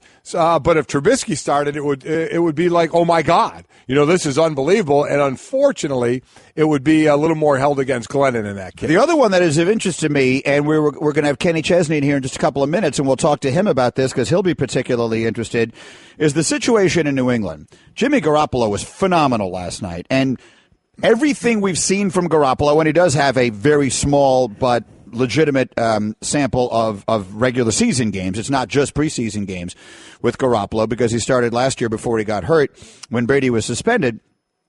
Garoppolo looked phenomenal again yesterday, and they're going to have a fascinating – I mean, I guess it's a good problem to have, but they're going to have some fascinating decisions to make in New England if Brady continues to look like he's just going on, because Garoppolo is not a guy that Bill wants to lose. I believe he believes he is the future of the franchise. So do you franchise tag him next offseason, which would leave you in the unique situation of having a guy making a lot more money as your backup quarterback than your starting quarterback?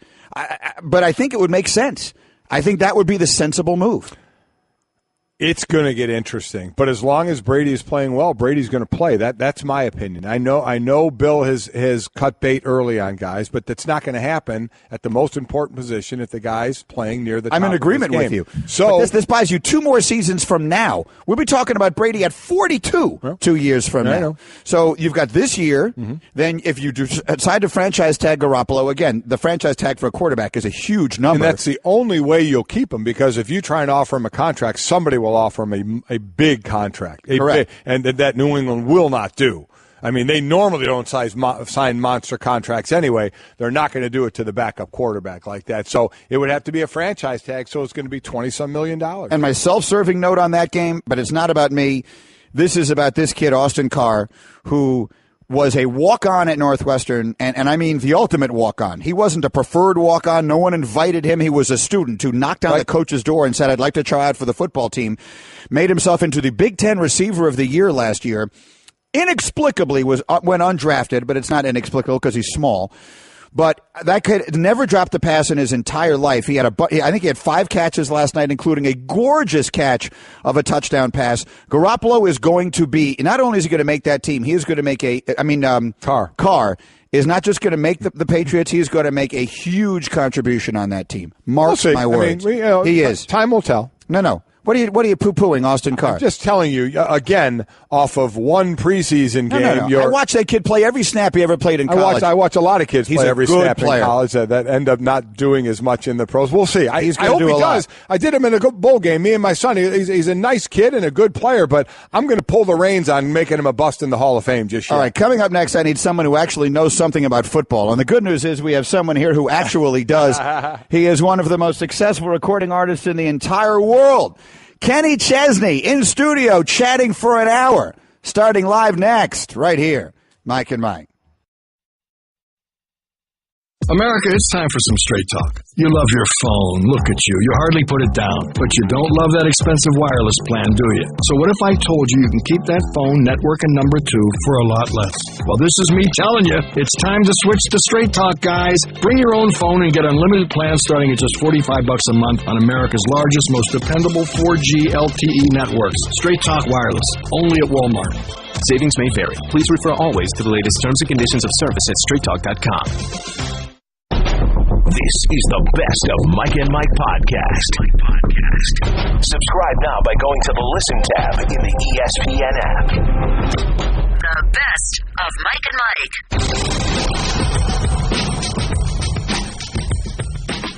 Here we are. We are back and better than ever. Mike and Mike, presented by Progressive Insurance. Our guests on the Shell Pennzoil Performance Line. And put the word in the street, people. It's a football Friday. Rookie quarterback setting the world on fire. We'll talk about it. Plus, Nick Saban responds to Josh Rosen. And don't expect to see Kyrie Irving traded anytime soon, at least not as soon as we thought. Those and more on a jam-packed Friday. Golic are ready to do this. Oh, absolutely. Nice slate of games last night. 7 preseason games, and we had just come off the game Wednesday night of Carolina and Houston. A couple of rookies in Deshaun Watson and Christian McCaffrey and talking about how well Watson played. And I guess Mitch Trubisky took that to heart and said, well, okay, if he played well, I'm going to try and one-up him a bit. And, boy, he sure did. You know what's hilarious is that even the most educated of football fans will have this reaction. We all know these games don't really mean anything. They don't count, but they matter. You want to see good things. If it's the first preseason game, Trubisky in this case last night is going up against reserves and playing with reserves. Yeah. And yet we will react overwhelmingly. If he had looked terrible last night, we'd have crushed him. We would have said, you see, they should have taken him up. let's be honest, post LeBron. If LeBron leaves in free agency, they get nothing. Kevin Love doesn't nearly have the value he had when he walked in the door there. Kyrie's the one they have to get a return on. They can't do a bad deal for him. Is this turned into more than maybe Kyrie? Again, we're all just speculating. Does Kyrie just want to go be the man somewhere? What's the reasoning? Is part of the reasoning, though, now that we hear the Dave McMenamin talk of him going for days without talking to his teammates during the playoffs, is it turned sour with relationships, do we think, on that team? I think that this is more about, and from the beginning it's been with Kyrie, was getting control of his future, his career, and not being at the mercy of what LeBron's going to do at the end of the end of the 17-18 season. That if LeBron leaves and leaves him behind with a team that he just doesn't fit, the pieces don't fit around him, that he wants to have a voice in where he goes from here. And that was a big part of this trade request. As much as, yes, he'd like to have a team built around him. There's no question that's part of it. But if you've looked at through the years, everyone has had to react to what LeBron did, had to react in Cleveland the first time, Miami, leaving there. This is a player saying, I'm getting out ahead of this thing. Which makes sense. It's actually, of all the different things that are happening, that's the one that makes sense. So the way I'm reading what you're saying is they're looking to make a move involving Kyrie that will not necessarily be to try and win one more championship in the year left they have with LeBron, but a bigger picture move that will set them up for a post-LeBron world. So where does LeBron fit into that? Because he's going to be 33 when we come out on the other side of this thing, and I understand that he's in the greatest shape of anyone ever, and that Tom Brady is 40 and everything else. But every year he doesn't win a title is another year he doesn't win a title. Where does he stand in all of this? Well, this is by LeBron not being committed to coming back in Cleveland, by not telling them, hey, I'm in. You know, Kevin Durant was on a one-year deal in Golden State. They knew he was coming back, and they planned accordingly. By LeBron not giving them direction yet on it, and it's his right. He's a free agent. He can wait it out. Cleveland has to move with the idea we just don't know if he's going to be here. They are not going to do a deal that is all in this year, veterans, big contracts. They need a really good younger piece that may not help them this year. They'd like to get both for now and for the future. That may not be realistic, but I think if they had, I know that they're looking at this with the longer view. That does not help LeBron James in this last season, but without a commitment from him, how else do they proceed? Do we all get worked up now with LeBron and I'm coming home or going home or whatever, and he's talking when about I get home to LA? When I get home to LA, I mean, I don't know. To me, the telling part is that organization is acting as if they're very unsure whether he's staying, and they are not going to just load up to convince him to stay and put a team out there that straps them financially if he walks out the door.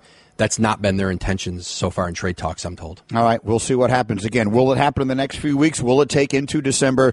All those things are still to come, and you know that he'll have his ear to the ground for us. Adrian Wojnarowski, it's always our pleasure. Great work. Thank you so much. Guys. Good to see you. Thanks, That's Woj with us. Mike and Mike presented by Progressive Insurance. Our guests appear on the Shell Pennzoil Performance Line. We'll get Michael Collins in from the PGA coming up, but right now it is time, for better or for worse, for this. It's time for another edition of Love It, Oh, this is fun. or Shove It with Mike and Mike on ESPN Radio. Love it or shove it, which is brought to you by Granger, is also always brought to you by Bubba, who is back with us here. And I stopped into Bubba's little booth upstairs earlier this morning. Oh, yeah. I had a few things to do and had a good chat. Bubba seemed revved up. He's excited about today's Love It or Shove It. He's got props for us today. Absolutely. How are you, Bubs? Doing great. Yeah, back on the board again for some reason. Here we go.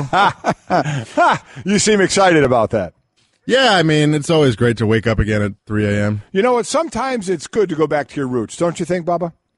Yeah, that's fair. Okay. All right, Bubba's got a variety of headlines, and we will decide if we love them or shove them. Bubba, let's go. Of Dalvin Cook, Leonard Fournette, and Christian McCaffrey, McCaffrey will have the best rookie season. Love it or shove it? Shove it. You shove it. I think it'll be between Dalvin Cook and McCaffrey. We'll see how he's used when Cam is quarterbacking. I would probably lean toward Dalvin Cook. I really like what he does. We'll see if the shoulder injury comes back to haunt at all. But between the running scheme they have in Minnesota, his ability to catch a ball out of the backfield, I look for him I think Fournette's going to be really more that runner than catching the ball out of the backfield. But I think they're going to give him the ball a lot. But you know what has to happen?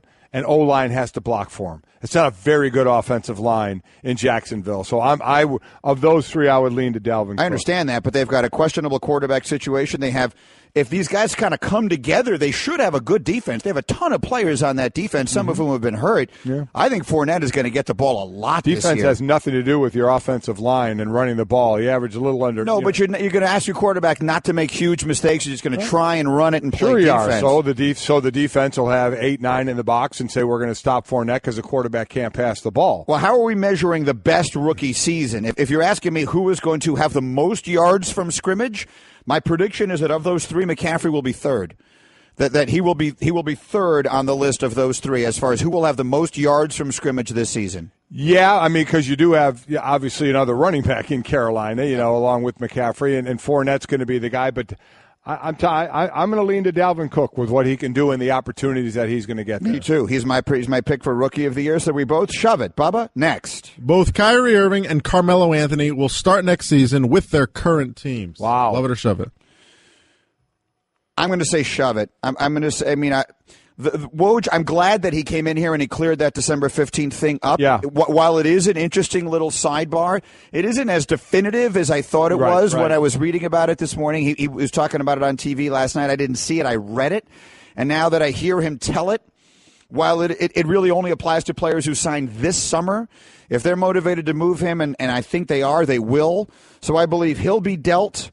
I'd go Carmelo 50-50, and Kyrie, I believe, will be gone. So I will say shove it. The word both makes me shove it, to think that both are going to be start the season with their current team. So I will shove that as well. Bubba, next. The Dodgers will not lose another series this season. They haven't lost one since early June. Love it or shove it? I have to shove that. I just don't think that pace can stay. They're going to wrap things up tomorrow, the way it's going right now. So I absolutely don't see that. I don't think there's a lot of motivation. You tell me, do you think there's a lot of motivation in trying to break the all-time wins record?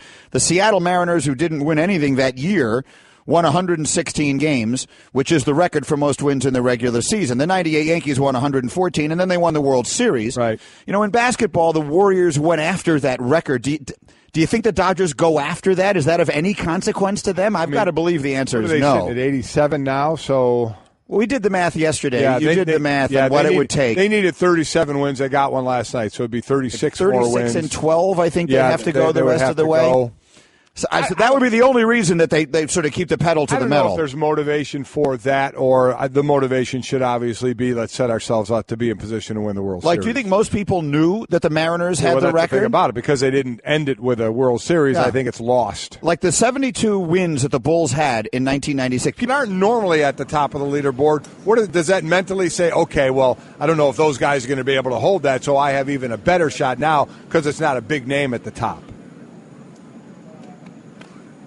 Yeah, Golic, that's a fair enough question. I mean, true, when you look at the top of the leaderboard and you're like, Thorbjorn Olsen? It's Thorbjorn Olsen. That's how you pronounce his name. And his name means Thunder Bear. But he's about 2 inches taller than me and probably 50 pounds lighter. He can move it out there. Now, Kevin Kisner is a name you might have heard of before because he's already won on the PGA Tour once. So Kevin Kisner has got some game out there. But this is the first time being in the lead of a major after the first round. And that's what the big-name guys look at. Guys like Jordan Spieth and Rory McIlroy, they're going to look at the leaderboard and go, okay, who's at the top? And then how many guys do I have to jump to get to them? Now, you don't really do that real hardcore after the first round, but on Saturday and Sunday, that's when it becomes a big factor. Golic, I'm going to put this in your wheelhouse. Olsen only cost me $7,500 on DraftKings, so that enabled me. Me to spend what I needed on Hideki Matsuyama, who came into this thing as hot can possibly be, and was okay yesterday. Everyone's talking about Spieth and everyone's talking about McIlroy, but Michael, everyone should be talking about Hideki Matsuyama. After that 61 that he dropped in the final round of the WGC, he looked so perfect. But see, you got to be careful, Greeny, because what do all big-name golfers say? They want to peak at the majors. And as Hideki played okay yesterday, you're hoping that he didn't peak last week and that he can keep it going. Now, when it comes to Hideki Matsuyama, this is a guy that when he starts going on a run, he can go on a run for a long period of time. And we've seen other golfers do that. We've just never seen Hideki do it at this level. And, I'm glad you got Thorborn on the cheap because, let me dust my shoulders off a second. If you go to ESPN.com's golf page and check my top 25 list, Thunder Bear's in there. I'm just saying. That's a nice job out of you. We had Andy North on, and Andy said when we were talking about who may win this, he said, watch out, for the aging one in Phil Mickelson. And Greeny kind of went the same way on that. And, boy, did Phil struggle and seems to continue to struggle. What's going on with him and his game? All right, I'm going to say Greeny and Andy North, I love y'all to death, man, but you guys got the old man syndrome. You got the whole, he can still do it, he'll do it again. What has Phil Mickelson done the last 2 years that would have given you any glimpse of that kind of hope? I mean, he hit 6 out of 18 greens, and that was with hitting 8 fairways. He hit more fairways than he hit greens. I mean, his scrambling numbers were horrible, 4 out of 12. And it's one of those things where we're so used to seeing Phil go wild off the tees, but then be able to hit those amazing recovery shots and make that 15 to 20-foot birdie that just came out of nowhere. No one saw it coming. But guess what? That Phil Mickelson, he gone. You're probably 100% right, and there's 2 thoughts that I keep alive. One of them is that we're seeing athletes in all sports accomplishing things at older ages, and Mickelson seems like one of those guys. He still feels like a guy to me, Michael. Let's put it this way. He is probably now at an age where you cannot expect him to compete at every major. But he's a guy who's going to pull one out somewhere along the line, and it could be 5 years from now. Phil Mickelson is all of a sudden going to be there on the Sunday of a major, and it's going to be one of those, get everybody around the TV because here it is, the way we had with Nicklaus late in his career, the way we had with Tom Watson at the British Open a few years ago. Mickelson is still going to do that. Maybe 5 years from now, Mickelson's going to be 51. And you got to remember one thing. As great as it was to watch Tom Watson make that run at the Open Championship, did he win? He didn't. I'm just saying. It seems like there's a little more want to out of you. He had a plan to win. You know what I mean? Yeah. Well, this is the thing. Listen, I got nothing wrong because I love Phil too, and I love the magic that he created on the golf course. And the hardest part is he still looks the same. That's the hardest thing. It's not like in football and baseball where you can tell the guy's bat speed's off a little bit, or in football like he can't throw it as far as he used to, or he's not running as fast as what he used to, and everyone's catching him. In golf, they put the outfit on and you're like, that's the same dude. He's right there. And he can still hit it 300 yards every now and then when he needs to, reach back and get one. But when it comes down to it, you got to look at the scorecard. And when the scorecard is falling apart and the caddy and you split after 25 years, it's a little bit of a sign. It's just hard for us because we're so spoiled. We lived through his great age. And it's hard now to look at a guy like that and go, man, it might be over. This dude's, he's probably done winning.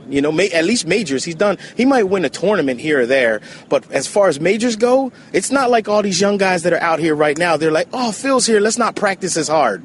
Come on. All right, Michael, we know you just did Sports Center. You had hits, so you had to have the long sleeve shirt on. You're in a very humid part of the country right now, Quail Hollow. What part of you is not sweating at this point? Well, it's hot when you actually feel a sweat droplet on your kneecap, and it started there.